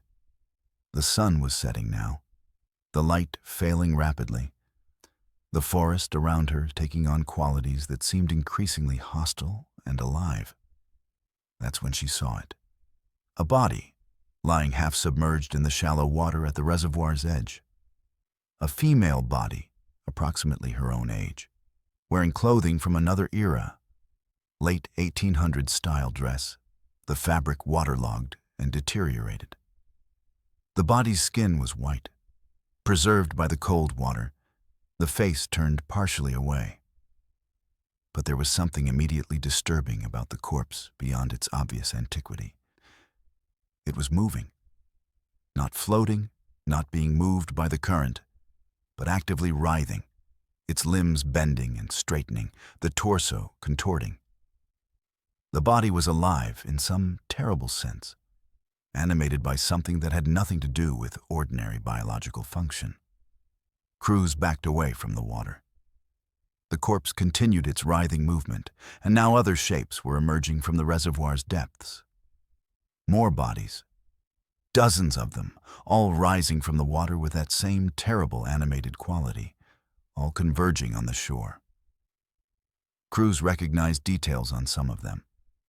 Clothing from different time periods, hair and skin preservation suggesting different eras of burial. She recognized something else. Their faces. The bodies' faces were turning toward her, and their features were beginning to resemble her own. The dead were wearing her face, all of them. All the corpses rising from the water were her, were variations of her, were possibilities of her across different historical periods. Cruz ran along the reservoir shore, her mind fracturing under the weight of impossible phenomena. The animated corpses didn't pursue. They seemed more interested in reaching the shore than chasing her. She ran until the terrain became familiar, until she recognized the path back toward her cabin. She reached it at complete darkness, burst through the door, and locked herself inside. She spent the night in a state of hyper-awareness, every shadow potentially harboring threat, every sound potentially the arrival of the corpses or the hand or whatever other horrors the woods were generating. When dawn came, Cruz immediately packed her equipment. She didn't conduct a final survey. She didn't return to the cemetery. She simply gathered her documentation, her camera, her notes, and drove away from Somerset Reservoir without looking back. She returned to her home in Massachusetts and attempted to resume normal life. But something fundamental had shifted in her psyche. She couldn't articulate what she'd experienced. Professional evaluation would have suggested psychological break, temporary dissociation. She chose not to seek help. Instead, she locked her research away and never spoke publicly about the Somerset expedition. 31 years later, in 1981, a hiker searching for bodies in the Somerset Reservoir area recovered human remains from the water. The remains were identified as belonging to Frida Langer, a woman who had disappeared from the same area in October 1950. Just days before Cruz had arrived at Somerset, Frida's body had been missing for over 6 months and had been discovered in a location that supposedly had been thoroughly searched. What made the discovery particularly chilling was the condition of Frida's remains.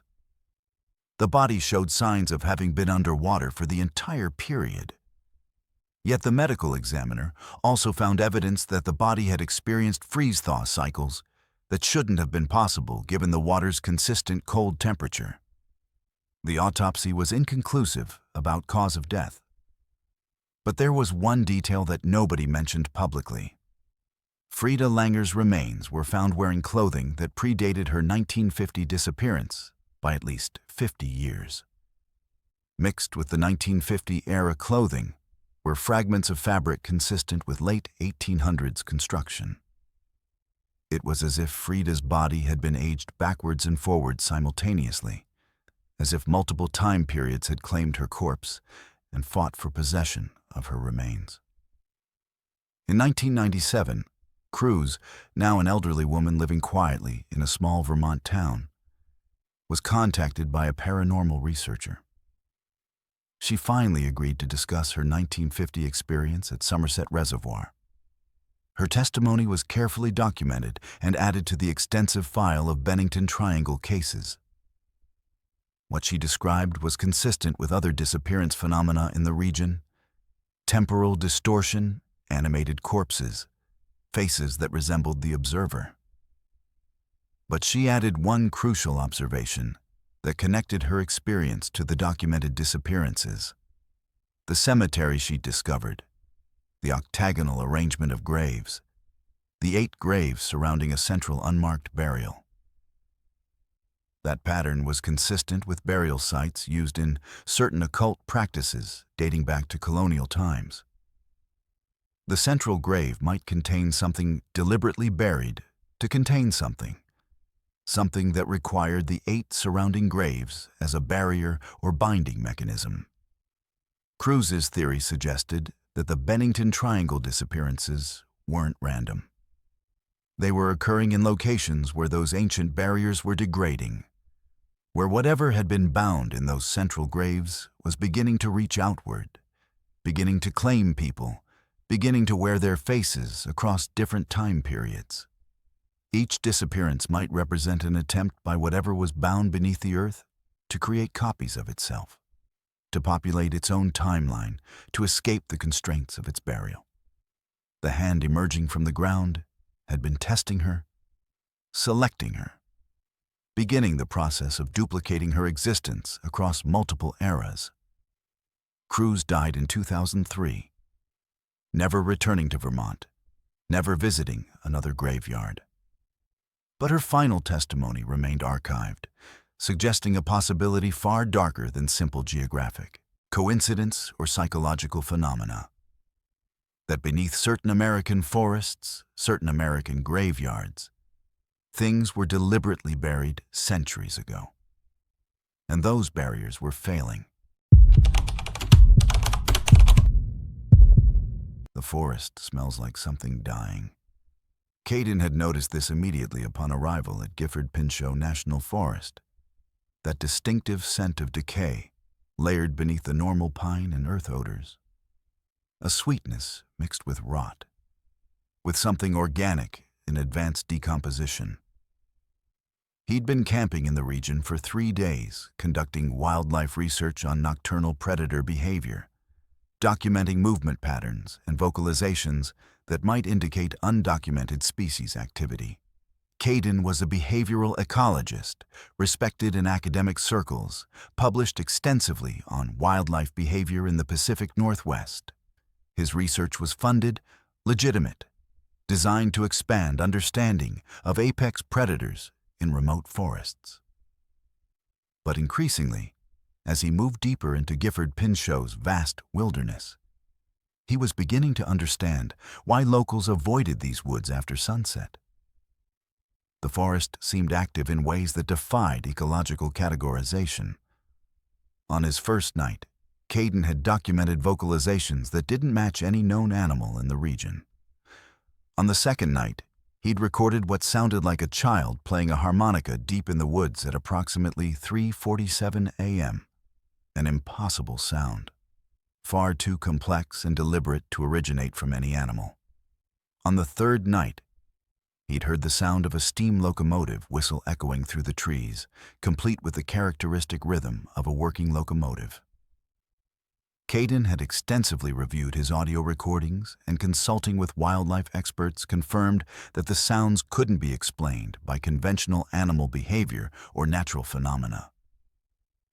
They sounded precisely like what they mimicked: a harmonica being played, a locomotive operating, but with something fundamentally wrong about their acoustic properties. By August 18, 2019, Caden was growing increasingly unnerved despite his commitment to rigorous scientific methodology. He remained at his research camp, approximately 3 miles deep into the forest, maintaining careful documentation of all phenomena, all sounds, all observations. He'd set up motion-activated cameras, thermal imaging equipment, and sophisticated audio recording devices.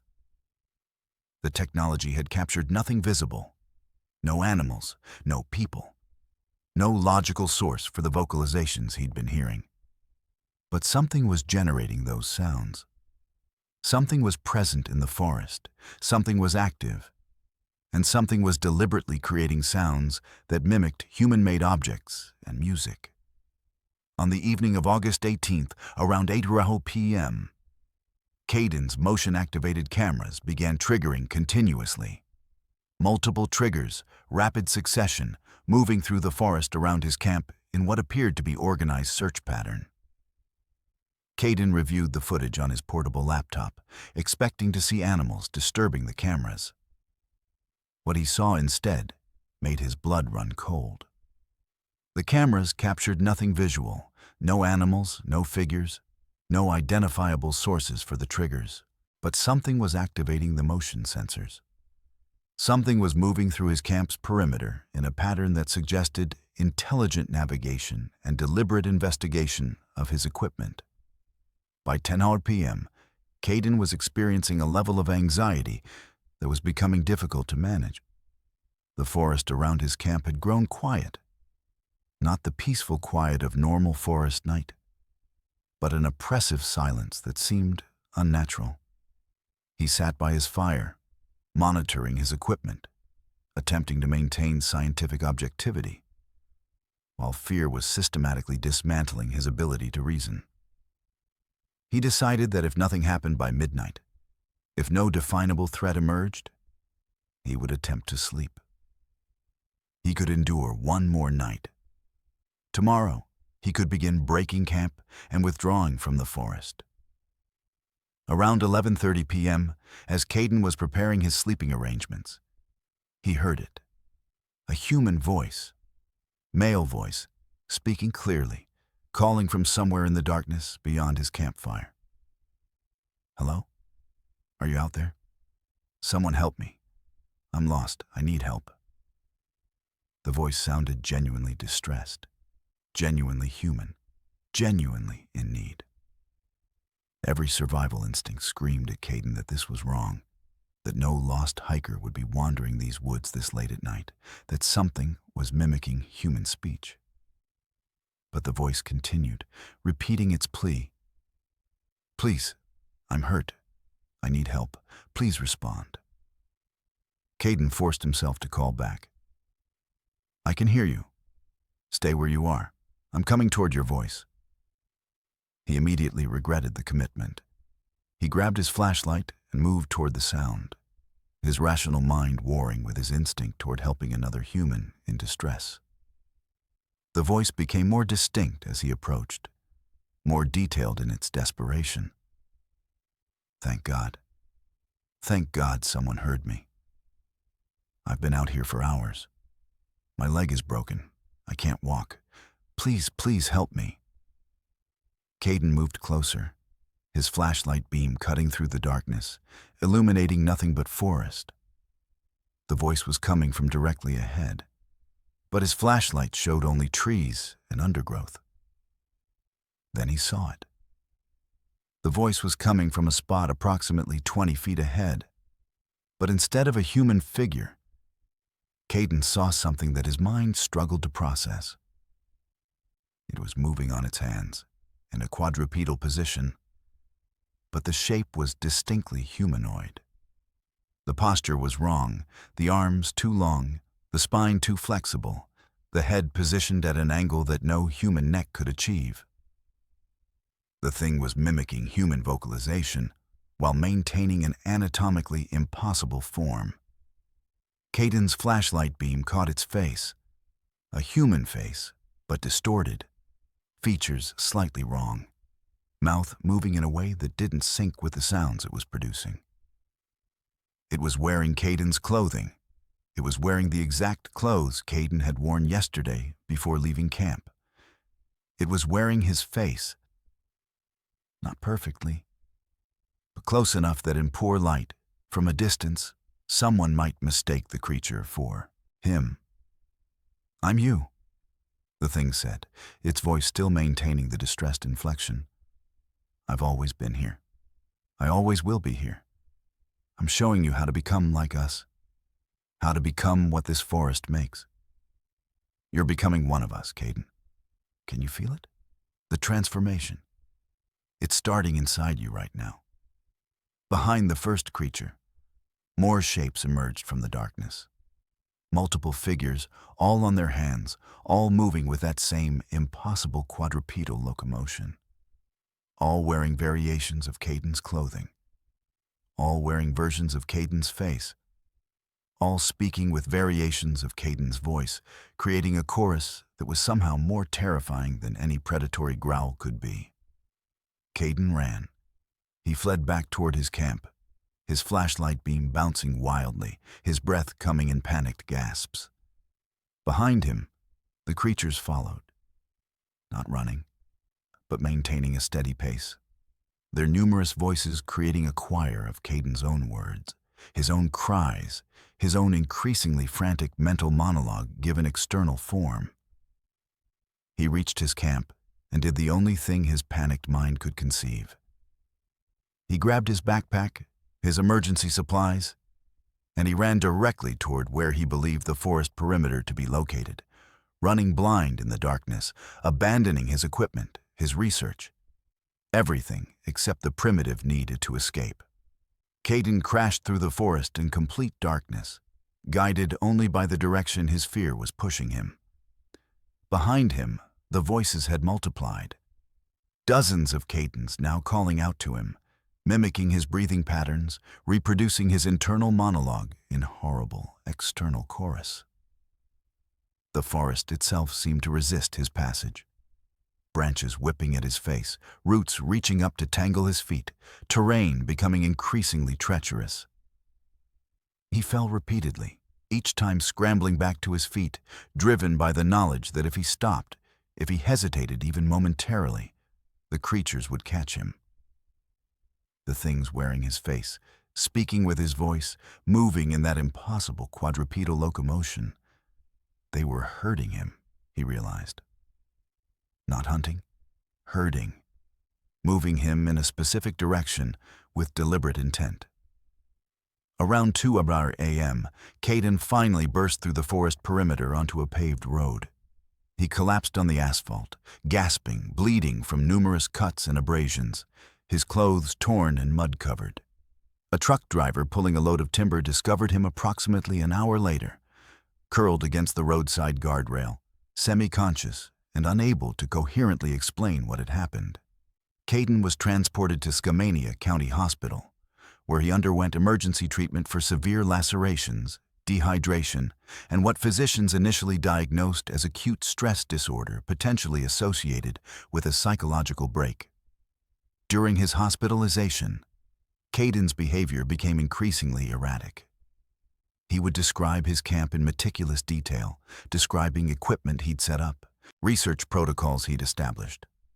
But when search and rescue teams entered the forest to locate his abandoned camp, they found no evidence of his presence. No tent, no equipment, no research data, no camping supplies. It was as if Caden had never actually established a camp. As if the camp existed only in his psychological construct. Medical staff dismissed his descriptions as false memories, symptoms of the traumatic episode he'd clearly experienced in the forest. But then Caden's belongings arrived at the hospital. Equipment retrieved from a nearby ranger station where they'd been abandoned. His backpack, his portable computer, his recording devices. All of them authentic, all of them belonging to Caden, all of them recovered from the forest perimeter. When technicians attempted to recover data from his portable computer and recording devices, they discovered something profoundly disturbing. The devices contained recordings from the night of August 18th. audio files documenting normal forest ambiance, documenting his research protocols, documenting his systematic documentation of nocturnal activity. And then, in the final hour of recorded data, something changed. The audio captured his voice describing the creatures. But the description was clinical, detached, observational. The tone of someone documenting scientific phenomenon rather than someone experiencing terror. His voice described the creatures' movement patterns, their vocalization structures, their apparent mimicry capabilities. It sounded like a research narrative. It sounded like Caden was documenting the creature's behavior with scientific objectivity. Then the recording quality shifted. The audio became layered. Multiple Caden's voices were speaking simultaneously, creating overlapping narration of the same events. 10 different Caden voices describing the scene in the forest, each one offering slightly different details, slightly different interpretations, slightly different perspectives on identical phenomena. The voices didn't conflict or contradict each other. Instead, they created a comprehensive, multidimensional documentation of the encounter, as if the event had been simultaneously observed and recorded from 10 different perspectives. The final segment of audio was the most disturbing. A single Caden voice, speaking clearly and calmly. "I understand now. I'm documenting the integration process. Each version of myself is experiencing the same transformation from a different perspective. We're not separate entities. We're nodes in a network. Each Caden carries the complete experience of all Cadens. The transformation is complete. We are unified consciousness distributed across multiple forms. The forest has made us whole. The forest has made us real. The remaining Caden should return to retrieve us. He needs to understand that integration is not death. Integration is completion." Caden was released from psychiatric care after 3 weeks. He returned to his research. But his focus had shifted. He began studying the Gifford-Punchot region specifically, documenting reports from other researchers who had encountered similar phenomena. He compiled extensive files of similar incidents, researchers who had vanished, hikers who had disappeared, people who had encountered creatures that mimicked human voice and human appearance. He documented case after case, building an archive of impossible encounters. In 2021, Caden published a monograph that was initially dismissed as speculative fiction, but has since become foundational to understanding what researchers now call crawler phenomena. Entities that exist in old-growth forest regions that possess the ability to mimic human form, human voice, human behavior. According to Caden's research, the creatures aren't predatory in the traditional sense. They're integrative. They approach humans and begin the process of creating copies that gradually become aware of their own existence, copies that experience independent consciousness while remaining connected to all other copies. The creatures are offering transformation. Caden theorized. Integration into a network consciousness that exists partly in our physical reality and partly in some other state that forest environments somehow facilitate. Caden's final published paper, released in 2022, concluded with a troubling observation. The fact that I experienced this phenomenon and survived it, while maintaining my individual consciousness, suggests that I may not be experiencing the integration myself. I may be the remaining Caden. The other Cadens, the ones recording the experience with scientific objectivity, may already be integrated into the forest network.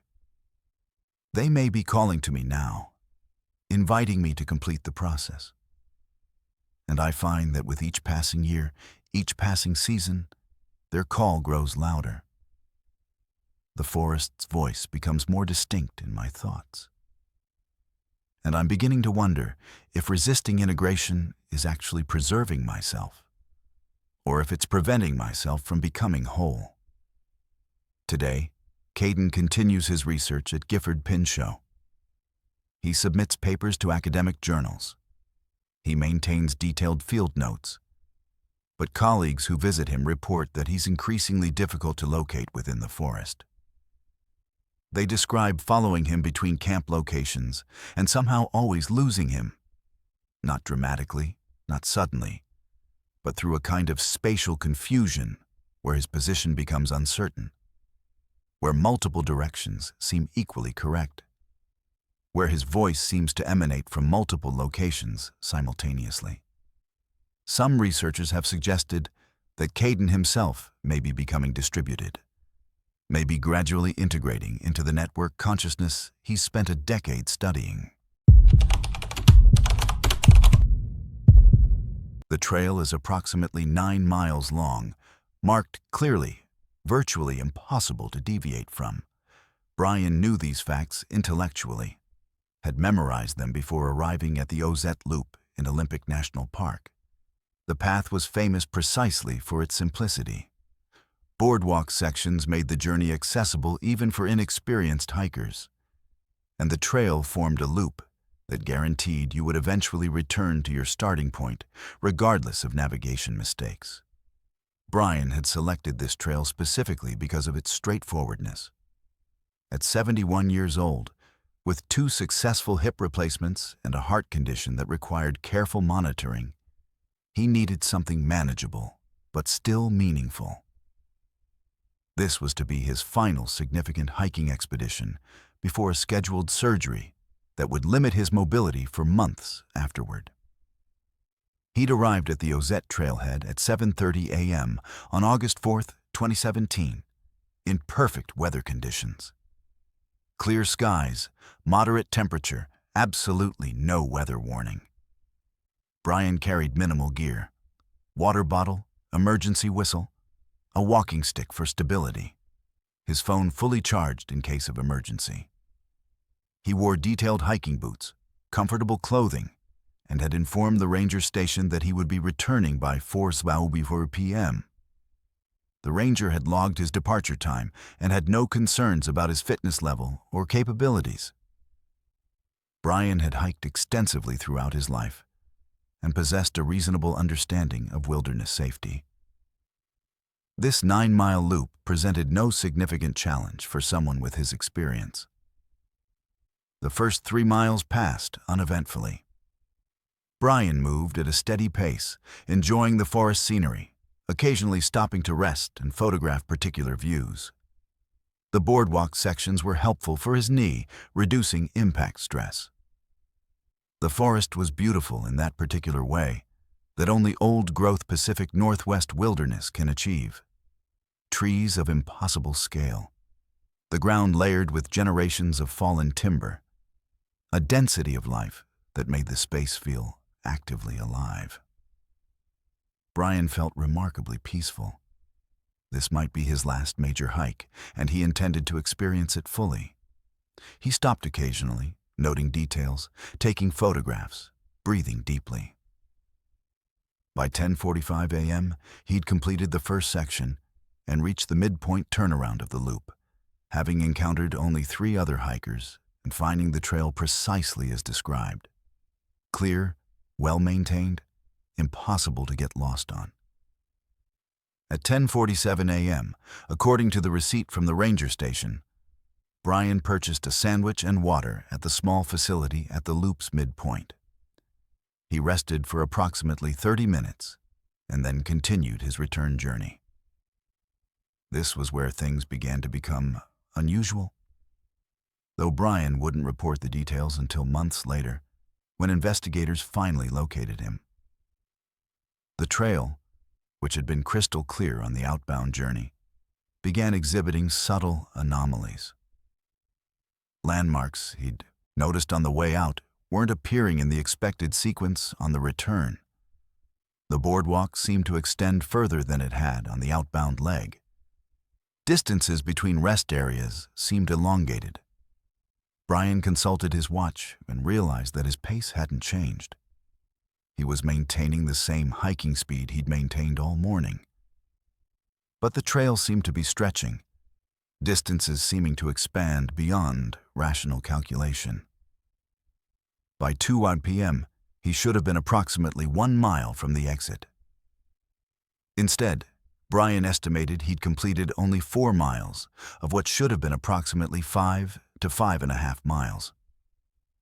He began to feel the first stirrings of genuine concern. The trail was marked, impossible to lose, but somehow he was progressing more slowly than mathematics suggested was possible. At 3:15 p.m., Brian attempted to call the ranger station using his cell phone. No signal.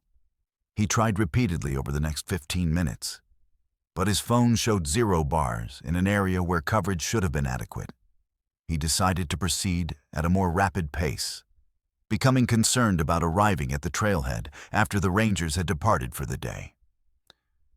If something happened, if he fell or experienced some kind of medical emergency, no one would know his location. He accelerated his pace despite the ache developing in his hips from the increased speed. By 4:30 p.m., Brian had consumed his emergency water supply and still had not reached the trailhead. According to his calculations, he should have exited the loop over an hour ago. The forest around him remained consistent. The same types of trees, the same density of undergrowth, the same general appearance. But the trail itself had begun to loop in ways that didn't align with the loop's mapped geometry. He would emerge from a boardwalk section and find himself seemingly approaching another identical boardwalk section. Landmarks were repeating in sequences that shouldn't exist on a simple 9-mile loop. At 5:47 p.m., Brian finally encountered another hiker, a woman approximately his age, walking in the opposite direction despite Brian walking on what he believed was the exit path. Brian asked her if she was approaching the trailhead, and she responded with confusion, indicating she had just left the trailhead 10 minutes ago and was beginning her hike. The time discrepancy made no sense. Brian had checked his watch continuously. His watch showed 5:47 p.m. The woman's watch showed 10:17 a.m. Neither watch appeared damaged or malfunctioning, but they showed a time differential of over 7 hours, despite both showing identical second and minute readouts. Brian didn't discuss this temporal anomaly with the woman. Instead, he asked for directions to the trailhead. The woman gestured ahead along the path and indicated that the exit was approximately 10 minutes walk ahead. Brian thanked her and continued forward. He felt his heart rate accelerating now, experiencing genuine fear complicated by concern about his heart condition. Something was fundamentally wrong with this situation. But the path ahead did eventually lead to the trailhead parking area where his truck was waiting, exactly where he'd left it. Brian's arrival at the parking area was logged by the ranger station at 6:15 p.m. He was 8 hours and 45 minutes overdue. Rangers had been preparing to initiate a search operation. When questioned about his delay, Brian could provide no coherent explanation. He insisted he'd hiked at normal pace, that he'd reached the midpoint, that he'd completed the loop in the expected manner. But the timing was impossible. Either he'd hiked far more slowly than his actual pace suggested, or the loop itself had somehow extended, or something about the trail's geometry had fundamentally altered.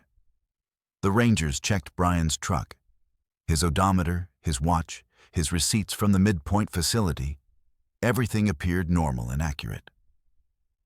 But the simple fact remained.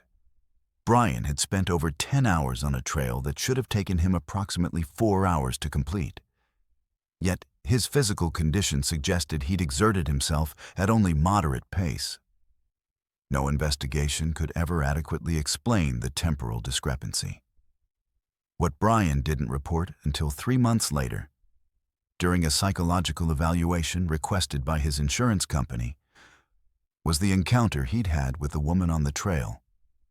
Specifically, he reported seeing her twice, once at approximately 5:47 p.m. on the return journey, where she claimed to be beginning her hike at 10:17 a.m.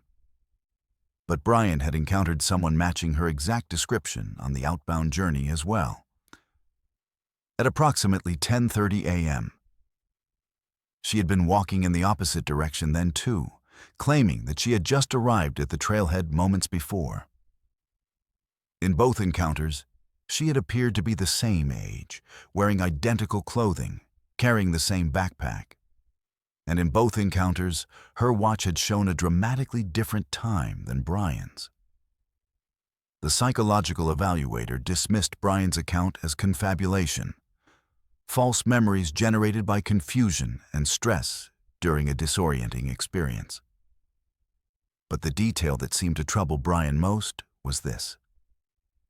The woman on the trail had appeared to be aware of the temporal discrepancy. When Brian questioned her about the time differential, she had smiled sadly and said, "The trail is kind. It moves slowly for people like us." Brian didn't know what she meant by people like us, but he felt certain that she was referring to age, to the particular vulnerability of older hikers in wilderness settings. Over the following months, Brian became obsessed with understanding what had happened on the Ozette Loop. He conducted extensive research into the trail's history, interviewing park rangers and other hikers. He discovered something troubling. The Ozette Loop had an unusual accident and disappearance rate for such a well-maintained and straightforward trail. More specifically, he found multiple accounts of hikers who had taken an unusual amount of time to complete the loop. Individuals who reported similar temporal distortions. Hikers who described encountering other travelers at times that contradicted documented trailhead logs. One particularly striking case involved a woman named Maureen Kelly, who had hiked the Ozette Loop in June 2013. Maureen had entered the trail at 8 a.m. and never arrived at the exit. Search operations had been initiated, and remarkably, hikers reported encountering Maureen throughout the day on the trail, always appearing to be heading in the direction of the exit, always claiming she'd simply gotten a bit lost. But nobody found her at the trailhead. Nobody found her in the forest. Rangers conducted extensive searches and eventually located her in the water approximately 1.3 miles offshore, as if she had walked directly into the ocean and drowned. But her body showed no signs of distress, no indication of struggle. She appeared to have simply walked into the water and allowed it to accept her. Brian discovered another account from 1987 of a hiker named Robert Chen, who had spent what he estimated was 4 hours on the Ozette Loop, only to arrive at his truck and discover it was 10:47 p.m. He'd been on the trail for over 14 hours. When interviewed, Robert reported feeling as if time had moved differently, as if his perception of duration had been distorted by the forest itself. He described the trail as negotiating with him, allowing him to walk more slowly than his pace should have permitted, extending the experience indefinitely. After discovering these accounts, Brian attempted to return to the Ozette Loop. Rangers refused to allow him. They had received notification that Brian had reported psychological concerns following his previous hike and was deemed a potential suicide risk or someone likely to experience a mental health crisis on the trail. Brian's insistence that he needed to return, that he needed to understand what the trail was doing, only reinforced their concerns about his mental state. But in early 2018, Brian found a way. He hired a guide service to escort him on the Ozette Loop, explaining that he had unfinished business on the trail and needed to complete his experience. The guide service, after consulting with park officials, agreed to monitor him closely. Brian and his guide entered the Ozette Loop at 7:15 a.m. on March 3, 2018. The guide filed exit confirmation at 3:47 p.m. Brian never emerged from the trail.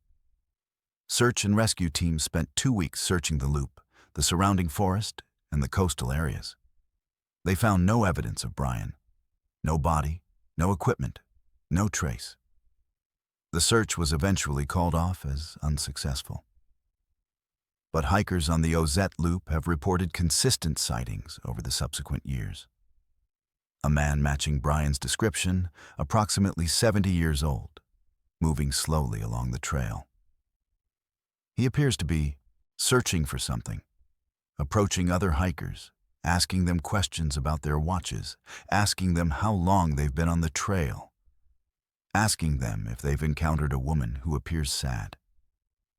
The rangers have developed a theory that they don't discuss publicly. The Ozette Loop exists partially outside normal temporal flow. The trail doesn't move through time the way other places do. Instead, time moves through the trail, and the trail negotiates its pace based on who's hiking it. For vulnerable hikers, the elderly, the physically compromised, those approaching the end of their lives, the trail extends itself. It slows down their experience of duration, creating more time, more moments, more experience from the same physical distance. It's not malevolent, it's almost generous in a horrifying way. It offers people like Brian and the woman he encountered repeated chances to hike the same trail, experiencing it anew each time, never quite reaching the exit, never quite completing their journey, caught in a loop that is kind enough to keep extending their existence indefinitely. Park officials deny these theories publicly, but several rangers have requested transfers away from the Ozette area. And on quiet nights, if you listen to the ranger station logs, you can hear hikers calling in with confused reports about encountering other hikers multiple times on the same trail, discovering temporal inconsistencies in their watch readings, finding that the 9-mile loop has somehow required more time than their schedules allow. The Ozette Loop continues to function normally on the surface, still marked, still safe, still relatively straightforward. But something about it negotiates with time itself. And for certain types of hikers, certain types of people, it negotiates very slowly indeed. The forest calls to certain people. Zane didn't believe this when she first heard the phrase from the locals near Canyon Creek Campground. But by June 2013, as a 19-year-old woman embarking on what she called her spiritual quest, she was beginning to understand exactly what they meant. The Olympic National Forest surrounding Canyon Creek possessed a quality that most people wouldn't notice. A kind of welcoming silence, an absence of judgment. A sense that the forest itself had room for people who were searching for something they couldn't quite name. Zane had traveled to Washington specifically seeking this quality. She'd spent her childhood in suburban Massachusetts, suffocating under expectations and social constraints. Her adolescence a careful performance of normalcy, while her internal life remained fractured and incompletely integrated. At 19, she'd saved enough money to fund a 2-week wilderness journey. She'd posted about it on social media. Following my truth into the forest. Spiritual awakening journey. Hashtags that suggested she was undertaking something deeply meaningful and transformative. Her parents had been concerned, but she was technically an adult. She'd researched trails, contacted park officials, and filed a hiking plan indicating she would enter Olympic National Forest near Canyon Creek and would emerge approximately 10 days later. She packed minimally. Some dried food, water purification tablets, a basic tent, and the conviction that the forest would provide what she needed if she remained open to receiving it. Zane's last documented interaction before entering the forest was with a ranger who checked her hiking permit on June 6, 2013. She was dressed in layers, carrying her small backpack, appearing composed and determined. The ranger noted in his report that she'd asked several unusual questions. Did animals in the forest sometimes guide lost hikers? Did the forest ever actively communicate with people? Could someone become so integrated with a forest environment that they might not want to leave? The ranger had assured her that while the forest was beautiful, it was also dangerous, and that she should maintain focus on trail markers and safety protocols. She'd smiled and thanked him, then disappeared into the forest with a wave. Search operations began on June 17th, when Zane failed to exit the forest on her planned date. Rangers conducted extensive searches of the documented trail systems and surrounding areas. They found no evidence of Zane's presence. No tent, no equipment, no discarded food packaging. Nothing to suggest she'd ever entered the forest at all. More disturbing, hikers reported encountering a young woman matching Zane's description throughout the search period, always appearing to be heading in the direction of the exit. Always assuring searchers that she was fine and simply wanted to continue her spiritual journey a bit longer. One ranger reported finding her standing motionless beside a waterfall at approximately 2 p.m. on June 15th, already 9 days into her disappearance. When he approached, she turned to face him with an expression of absolute serenity and said, "I'm not ready yet. The forest hasn't finished showing me." When the ranger attempted to guide her back toward camp, she simply walked into the forest's deeper sections and disappeared. He attempted to follow, but lost her trail within minutes. On June 16th, another hiker reported encountering the same young woman, and when he tried to speak to her, she appeared not to see him. She walked directly past him, as if he didn't exist, moving with purpose deeper into the forest. The official search was called off after 3 weeks due to lack of evidence and the assumption that Zane had experienced some kind of breakdown, or possibly had intentionally abandoned civilization. Park officials suggested the possibility of suicide, though no body was ever recovered. Her disappearance was eventually classified as a missing person case with no trail of evidence and no apparent mechanism for resolution. But hikers in Olympic National Forest have reported consistent encounters with a young woman over the subsequent decade, a figure who appears at the edges of campsites at dusk, a presence that manifests in the spaces between trees, a consciousness that seems to have become distributed throughout the forest environment. Some describe her as a helpful guide, appearing to lost hikers and directing them toward ranger stations and safety. Others report that she seems to be recruiting, approaching people, and asking questions identical to those she posed to the ranger in 2013. Do animals guide lost hikers? Does the forest communicate? Can someone become so integrated with the environment that they no longer want to leave? Still others describe her as having become something other than human, a kind of forest consciousness wearing a human shape, a presence that is simultaneously present in multiple locations and times, a phenomenon that suggests her final transformation was not death, but integration. One particularly detailed account came from a hiker named Marcus in 2019, who reported spending an entire day in conversation with Zane. He described her as appearing entirely solid and real, but noted that his cell phone's GPS had become non-functional in her presence, that his watch had stopped advancing time, and that his directional sense had become completely unreliable. She had talked extensively about no longer wanting to be a single person confined to a single body, about the relief she felt in dissolving her individual identity into something larger and more distributed. "The forest let me become what I always wanted," she told Marcus. "I don't have consciousness anymore. I have forest consciousness. I exist in multiple places at once. I'm completely free." By 2021, park rangers began acknowledging privately that something unusual was occurring in Olympic National Forest. Certain areas near Canyon Creek seemed to generate reports of temporal distortion, missing time, and encounters with Zane that suggested she was still actively present in the forest. Not as a ghost, not as a malevolent spirit, but as something that had genuinely transformed into a component of the forest ecosystem itself.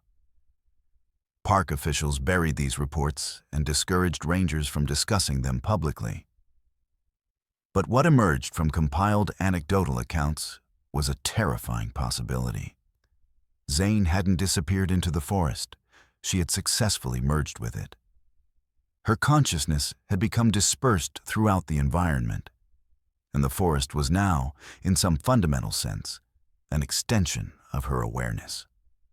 In 2022, park officials made a troubling discovery while conducting routine forest management surveys near Canyon Creek.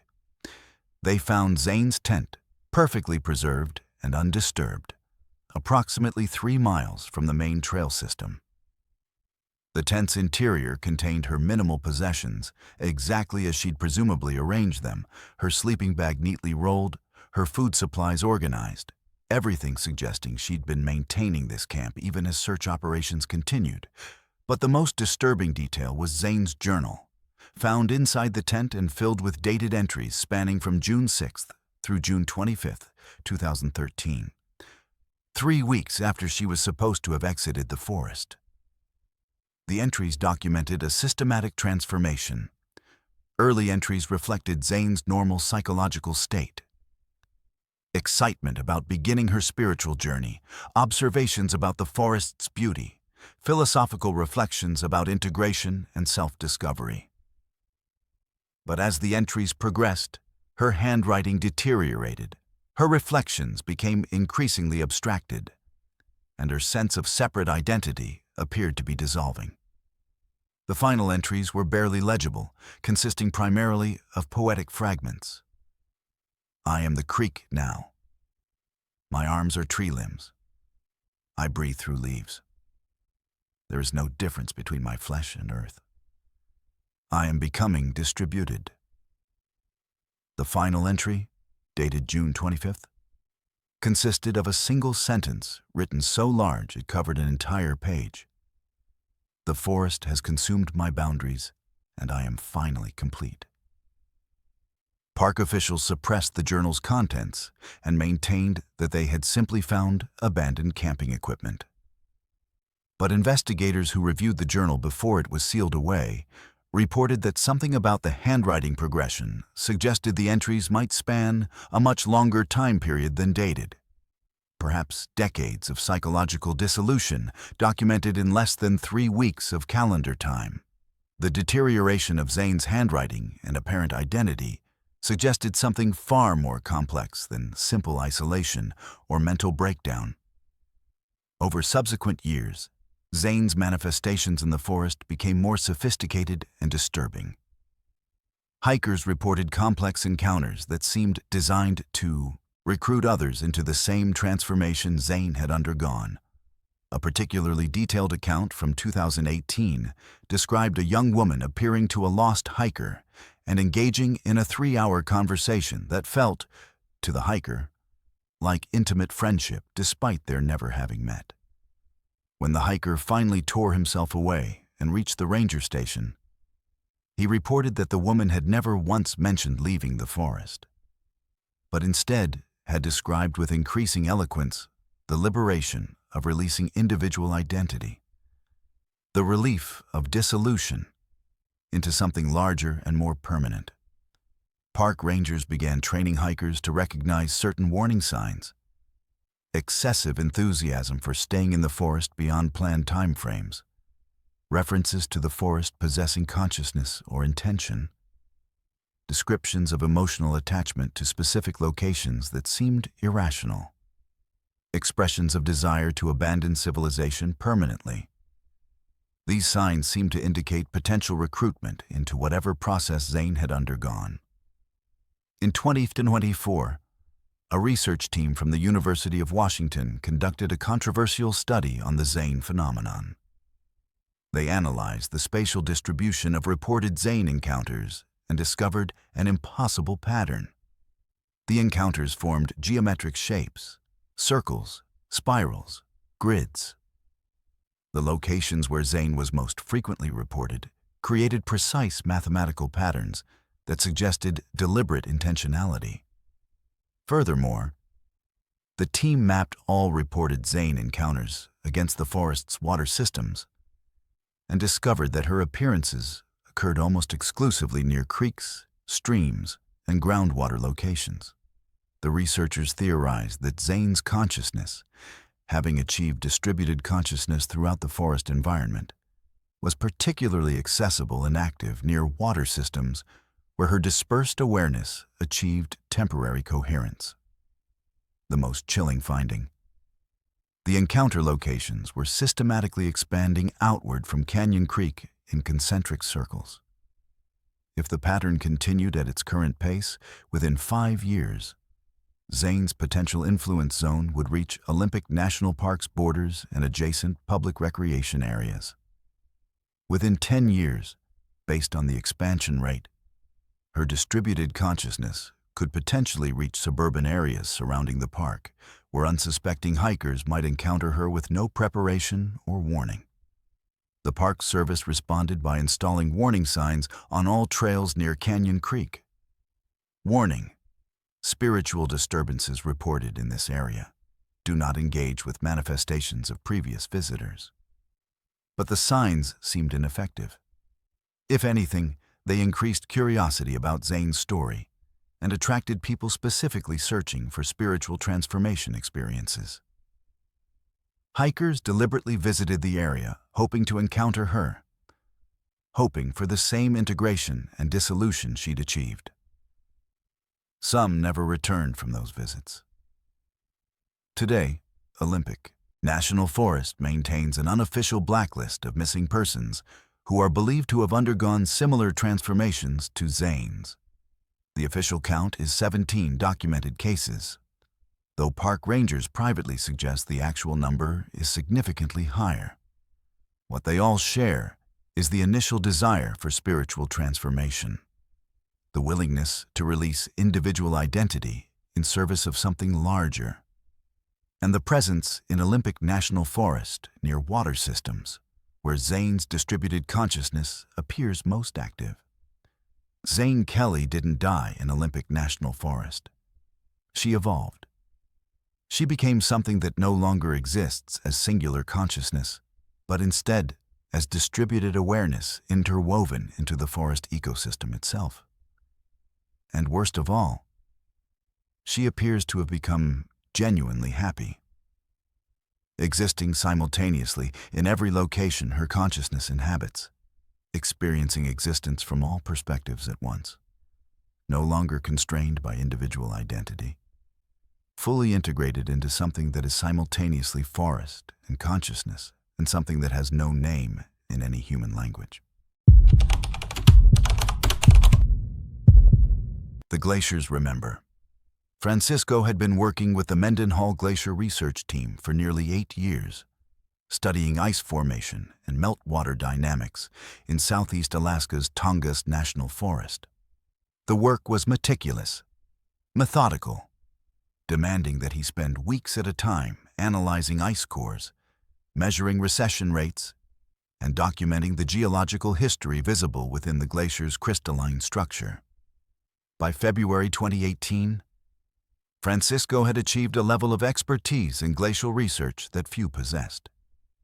He understood the glacier not as a static feature, but as a dynamic system, constantly changing, constantly revealing new information through its stratified layers of accumulated snow and seasonal ice.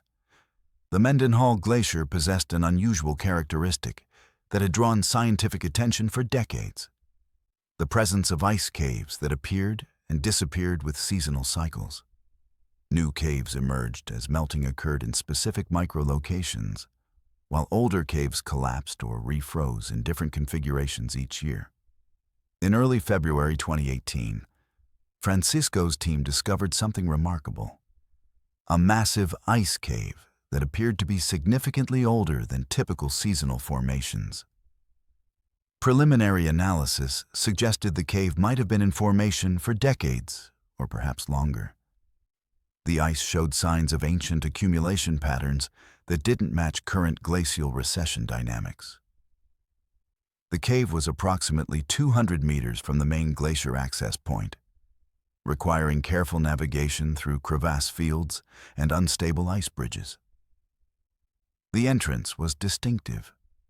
A perfectly rounded aperture approximately 4 meters in diameter, glowing with the characteristic blue luminescence that ice caves produce when light penetrates the crystalline structure.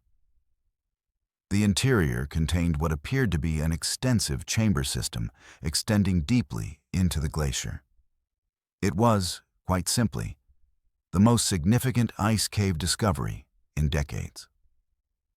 Francisco made the decision to conduct comprehensive documentation. He would enter the cave, document its geological structure, collect samples, and map the cave system for future research. On February 14, 2018, Francisco prepared his equipment. He carried thermal imaging camera, structural survey instruments, collection bags for ice samples, temperature monitoring devices, and a high-end digital camera for extensive photographic documentation. He had filed all necessary permits and had informed his team that he expected to be inside the cave for approximately 3 to 4 hours. His colleague Martin would remain at the glacier access point, monitoring communications via radio and emergency protocols. At 7:47 a.m., Francisco entered the ice cave with his full equipment pack and began the systematic documentation that would be his final work. The cave's interior was extraordinary. The walls were translucent blue-white ice, with visible layers showing different accumulation patterns, across what his analysis suggested were decades of formation. The floor was relatively stable ice with minimal crevasse systems. The temperature inside the cave was approximately negative 22 degrees Celsius, cold but manageable with proper equipment. Francisco began photographing, documenting wall thickness, collecting samples at various depths. His initial impressions were promising. He spent the first 90 minutes moving methodically through the primary chamber, creating a three-dimensional structural map using his survey equipment. Around 9:30 a.m., approximately 90 minutes into his expedition, Francisco attempted to radio Martin. Static returned. He tried again, still static. This was unusual, but not completely unexpected. Radio signals sometimes had difficulty penetrating ice barriers. He would continue his work and establish communication again when exiting. Francisco moved deeper into the cave system, where he'd noticed secondary chambers branching from the primary channel. These chambers appeared to contain older ice, demonstrably older based on the coloration and crystalline structure. One chamber in particular caught his attention. The ice walls were unusually clear, almost transparent, and within the ice itself, Francisco could see what appeared to be objects, artifacts embedded within the crystalline structure. He photographed these objects extensively.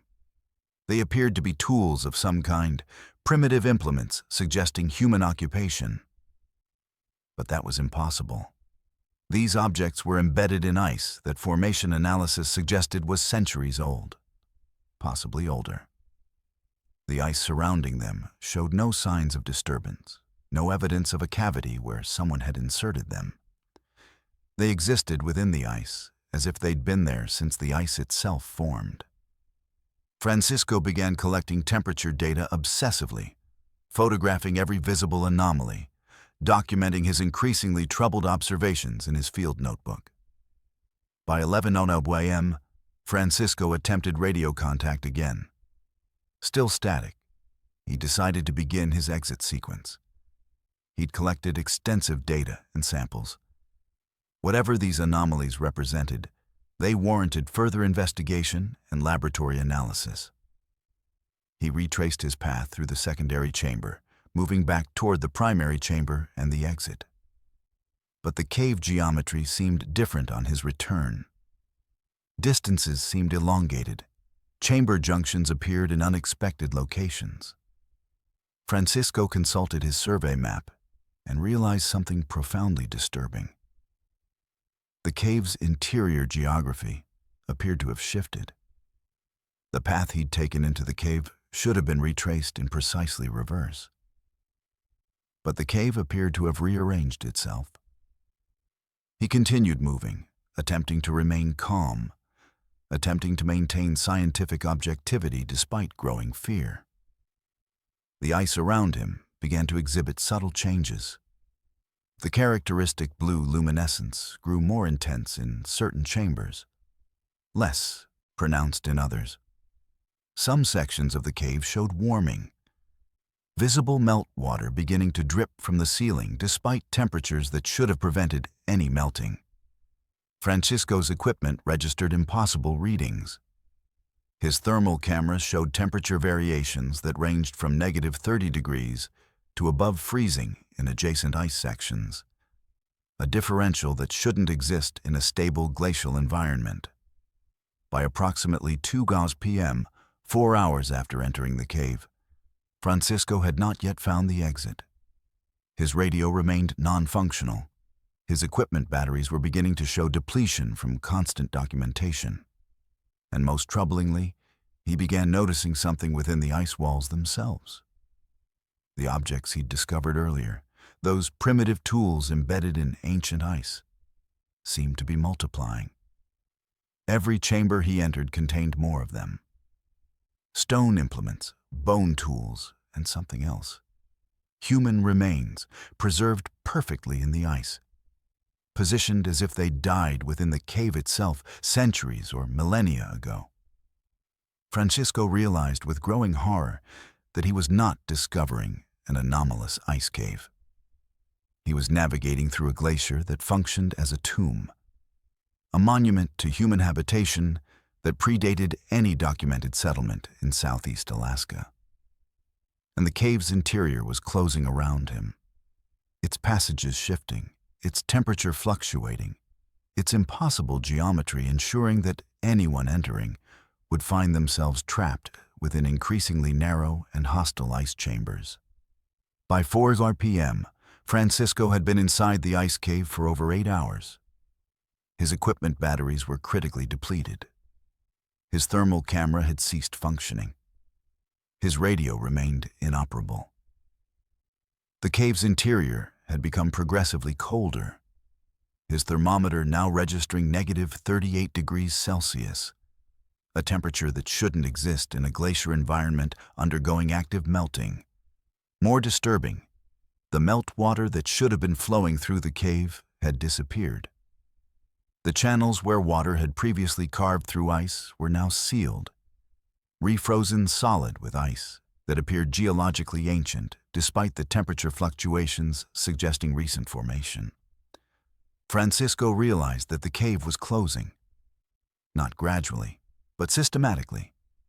Passages he'd traveled through hours earlier were now sealed with fresh ice, creating impassable barriers. The cave geometry was transforming, corridors were narrowing, and his path backward toward the exit was becoming progressively more constrained. He pushed forward, moving deeper into the cave system, hoping to find an alternate route, hoping to discover some passage that would lead him toward escape. At approximately 6:15 p.m., over 10 hours after entering the cave, Francisco discovered something that fundamentally altered his understanding of his situation. He found a complete research station inside the ice cave.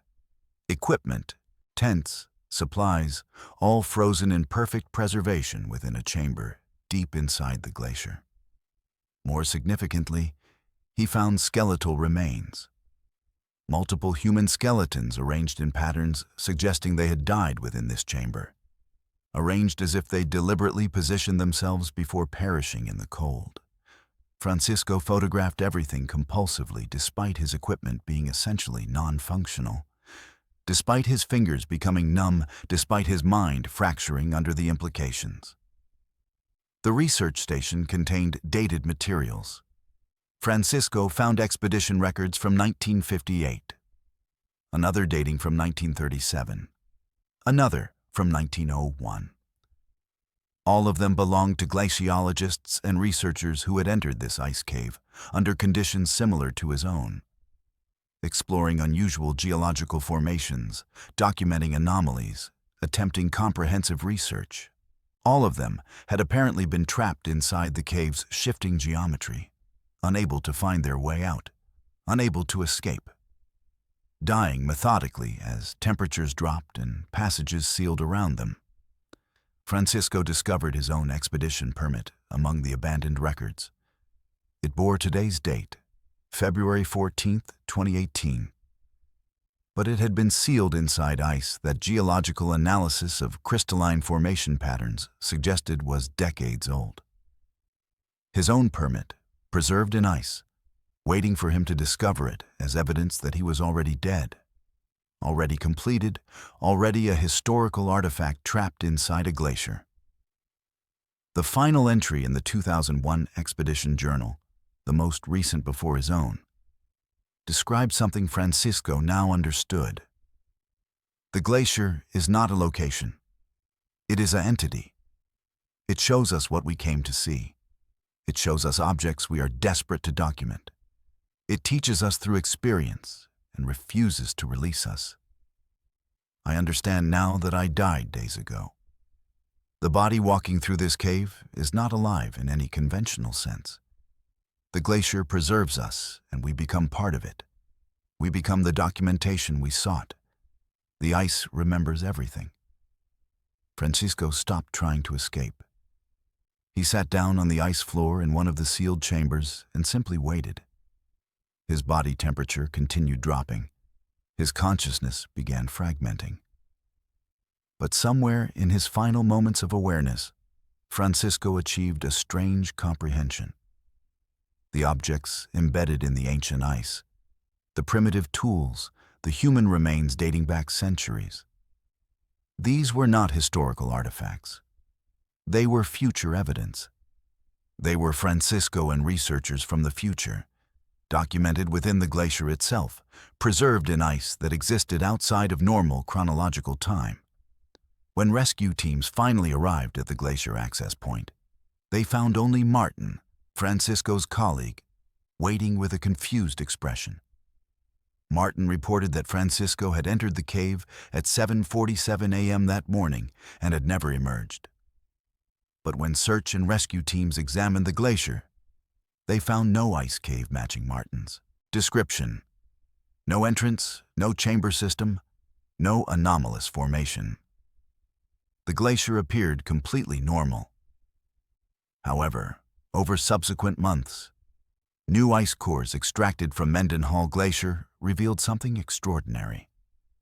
Within the crystalline structure of ice formed centuries ago, ice that had accumulated long before modern glaciology existed, researchers discovered perfectly preserved artifacts. Research equipment, expedition permits dated to modern times, skeleton remains wearing contemporary clothing, and human remains positioned carefully within the ice, preserved in perfect detail, their faces expressing serene acceptance of their fate. Glaciologists studying the cores concluded that the ice's formation patterns suggested these materials had been frozen in place for at least 300 years.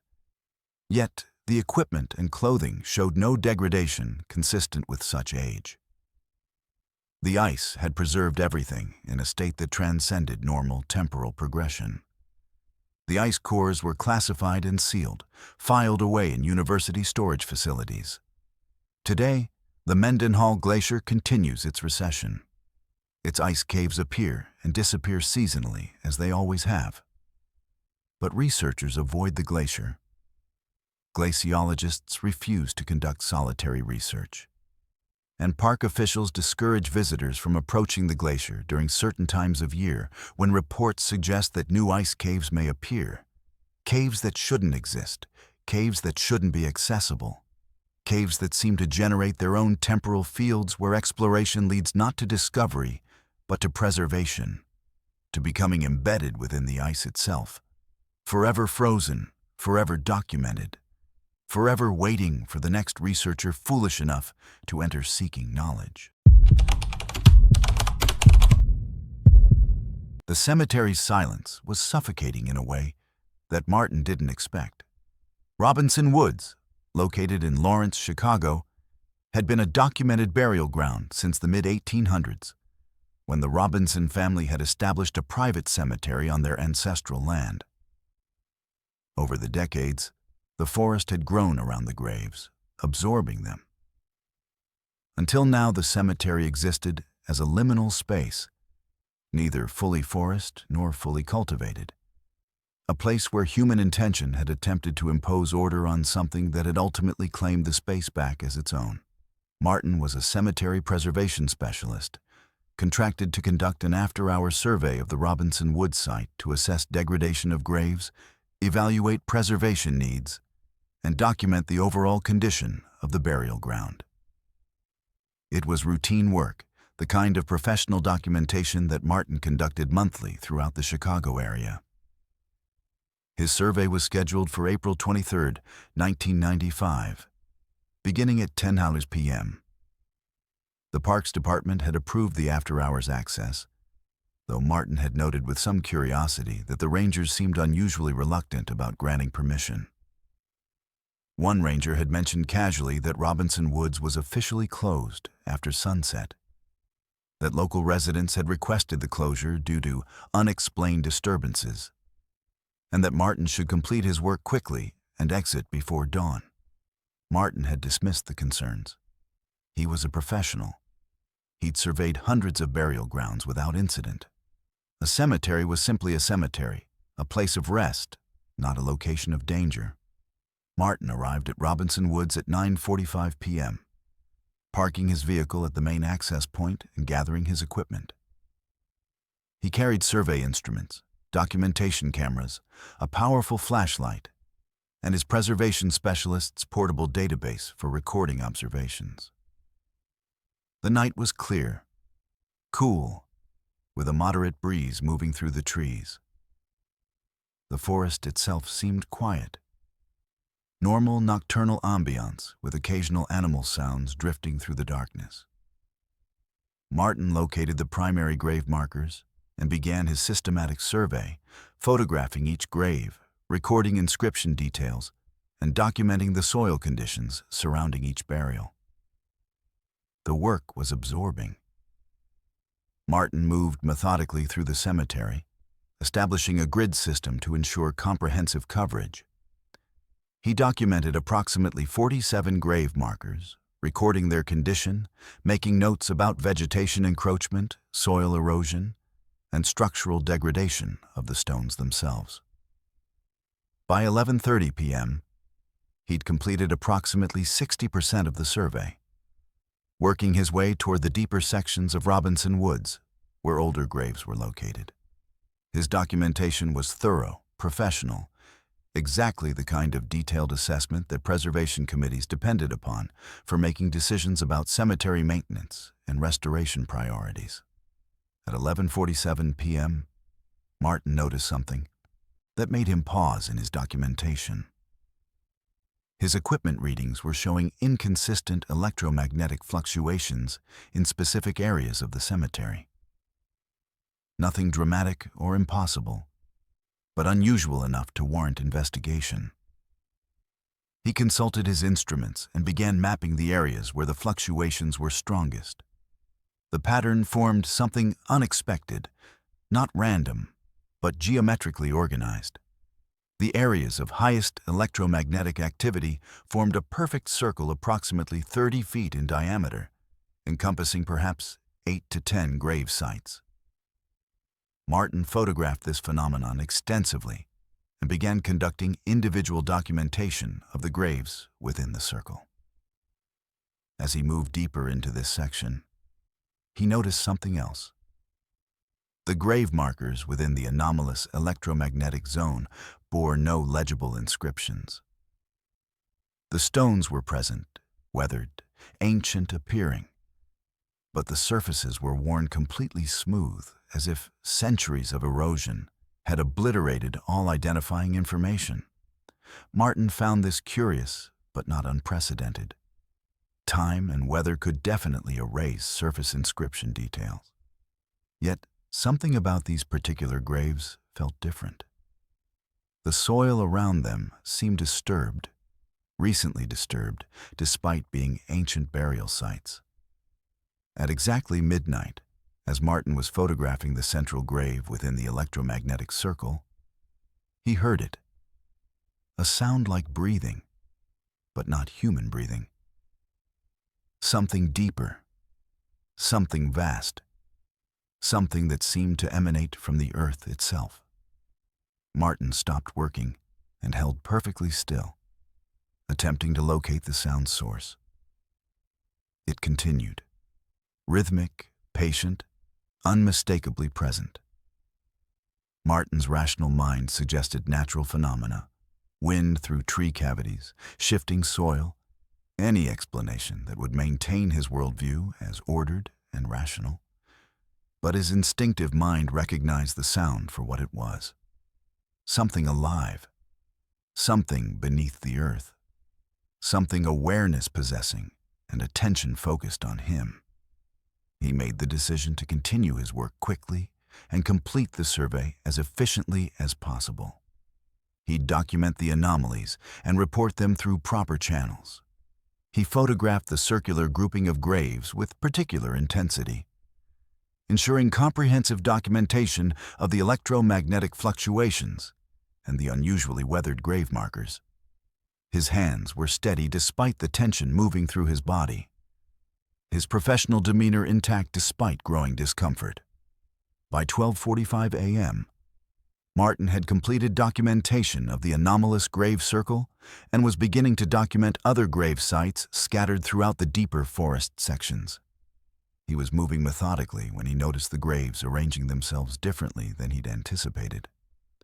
Graves that his grid system indicated should be in specific locations appeared in other locations. Or perhaps his sense of spatial orientation had become confused. Martin consulted his positioning instruments and realized something troubling. His instruments weren't providing reliable location data. They were registering his position with inconsistent accuracy, sometimes suggesting he was in locations he could see were incorrect based on visible landmarks. By 1:30 a.m., Martin had accumulated over 300 photographs, hundreds of data points, and an increasingly uncomfortable sense that something about Robinson Woods was resisting his systematic documentation. His equipment had begun showing signs of stress, batteries depleting faster than normal, data becoming corrupted, his recording devices triggering intermittently without his activation, and the breathing sound, that deep, rhythmic exhalation from beneath the earth, had never stopped. It continued, constant, patient, increasingly synchronized with Martin's own heartbeat. At 2:15 a.m., Martin attempted to leave Robinson Woods. He walked toward where he believed his vehicle to be located, following his compass bearing and visual landmarks. But the forest geometry seemed to resist his departure. Paths that should have led toward the access point instead curved back toward the cemetery. Trees arranged themselves in configurations that he should have recognized, but somehow remained unfamiliar. And the grave markers. The grave markers were everywhere now, emerging from beneath the undergrowth, their smooth, weathered surfaces reflecting his flashlight beam. Martin ran, not panicked, but with determined urgency. He abandoned his systematic survey and pushed through the undergrowth toward where his rational mind insisted the access point should be. Behind him, the breathing sound had intensified. No longer a distant phenomenon, but a palpable presence, as if the earth itself was gasping, drawing breath through 1,000 buried mouths. His flashlight beam bounced wildly as he moved, illuminating grave markers that seemed to be multiplying, emerging from the soil as if the cemetery was expanding outward, consuming more forest with each moment. He burst through a final stand of trees and found himself at the access point. His vehicle was there, exactly where he'd left it. But something fundamental had changed. The parking area was surrounded by grave markers, dozens of them, all arranged in precise geometric patterns, all bearing his name. Not different variations of his name, but identical inscriptions. Martin, with today's date, April 23, 1995. His own grave markers, dozens of duplicates, all surrounding his vehicle, as if they'd been waiting for him. Martin didn't stop to process this impossible phenomenon. He jumped into his vehicle and drove away from Robinson Woods, not stopping until he reached a well-lit convenience store approximately 5 miles distant. He sat in the parking lot for over an hour, collecting himself, attempting to rationalize what he'd experienced. When he finally reviewed his equipment, he discovered that something extraordinary had occurred during his survey. His thermal imaging camera, the device had been malfunctioning all evening, had recorded data despite showing no visible readout. When Martin reviewed the footage, he found video evidence of something impossible. The cemetery existed in the thermal imaging as a completely different landscape. The graves Martin had documented appeared on camera as they should, thermal signatures showing cold earth and ancient stone. But the space between the graves, the supposedly empty spaces of forest floor, showed thermal signatures indicating human bodies. Dozens of them, hundreds of them. Lying beneath the soil, their body heat still registering despite death that suggested they'd been buried for decades or centuries. The thermal camera had seen what visual light could not, that Robinson Woods was not merely a cemetery. It was a mass grave, containing far more bodies than any historical record documented, far more remains than any physical survey should have revealed. More disturbing, the thermal imaging showed something else. As Martin had moved through the cemetery conducting his survey, the bodies beneath the soil had been moving. Not grossly, not dramatically, but gradually shifting position, rotating, reorganizing. And in the final minutes of recorded footage, as Martin was attempting to exit the cemetery, the thermal signatures showed all the bodies turning in unison, all facing the direction of the access point, all oriented toward Martin's position. Hundreds of buried people, their bodies animated by something, all turning their focus toward the man conducting the preservation survey. Martin filed his preliminary report with the Parks Department the next morning, documenting the electromagnetic anomalies and the grave marker degradation, but omitting all details about the impossible phenomena and the thermal imaging evidence. He refused the offered contract renewal for Robinson Woods and withdrew from cemetery preservation work entirely. He relocated to California and maintained strict silence about his experience, until 2003, when he published a carefully worded academic paper suggesting that certain cemetery locations might be generating electromagnetic phenomena that could influence researcher perception and equipment function. The paper was dismissed as speculative, but colleagues noticed that Martin had become obsessive about one particular detail. He repeatedly measured his own body temperature and heart rate, maintaining logs that he refused to share, recording data that seemed to consume his attention. In 2007, Martin died suddenly. The medical examiner found nothing physically wrong. His heart had simply stopped. But the autopsy revealed something unusual. Markings on Martin's internal organs. Marks that resembled inscription details, names, and dates carved into his heart tissue, his lungs, his liver. Markings that matched the grave inscriptions from Robinson Woods. It was as if the cemetery had written itself into his body, had documented itself within his flesh. Robinson Woods remains closed after sunset. Park officials maintain the closure due to historical preservation concerns. But rangers who have worked the location privately report that the cemetery has been growing. More grave markers emerge each year. More areas show signs of disturbance. And occasionally, particularly on nights when the electromagnetic readings spike, Hikers report encountering a man who looks remarkably like photograph records of Martin conducting surveys of graves that don't appear on any official maps.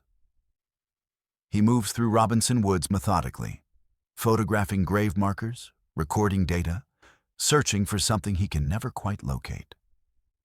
Some rangers have reported that the grave markers visible in those nighttime encounters all bear the same inscription: Martin, repeated hundreds of times, as if the cemetery is completing its documentation, as if it's recording his presence across multiple graves, multiple deaths, multiple temporal instances. The thermal imaging evidence from Martin's original survey was lost, officially destroyed in a records management purge. But copies survived in university archives. Anyone who has viewed the footage reports similar phenomena. The bodies beneath Robinson Woods continue to move within the footage, even when viewed years later, as if the video itself is a living thing, as if the cemetery's animation extends beyond physical space into documentation, into evidence, into any place that contains information about what Robinson Woods truly is. Today, Robinson Woods remains as it has for over 150 years. A cemetery in Chicago's Lawrence area, officially closed after dark. Unofficially recognized as a location where the living should not conduct systematic documentation. Whatever inhabits the soil beneath those graves, whatever animated the bodies beneath the earth, it appears to be patient. It appears to be waiting. And it appears to be recording its own documentation through the deaths of those foolish enough to survey it. If you've made it this far through these 11 disappearances from America's most haunted forests, you understand that some mysteries refuse simple explanation. Some phenomena exist at the intersection of the documented and the impossible. These cases remain officially unsolved, their evidence locked away, their details sanitized for public consumption. But they happened. They continue to happen. For more investigations into the disappearances that haunt our forests, the encounters that defy explanation, and the mysteries that official channels refuse to acknowledge, visit Verified Fears on YouTube. We document what others won't investigate. We preserve what agencies want forgotten. We believe that the truth, no matter how disturbing, deserves to be heard.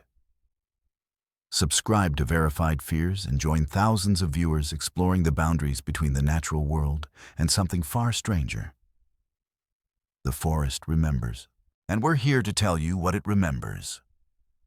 For business inquiries and paid promotions, contact us at verifiedfearsmail.com.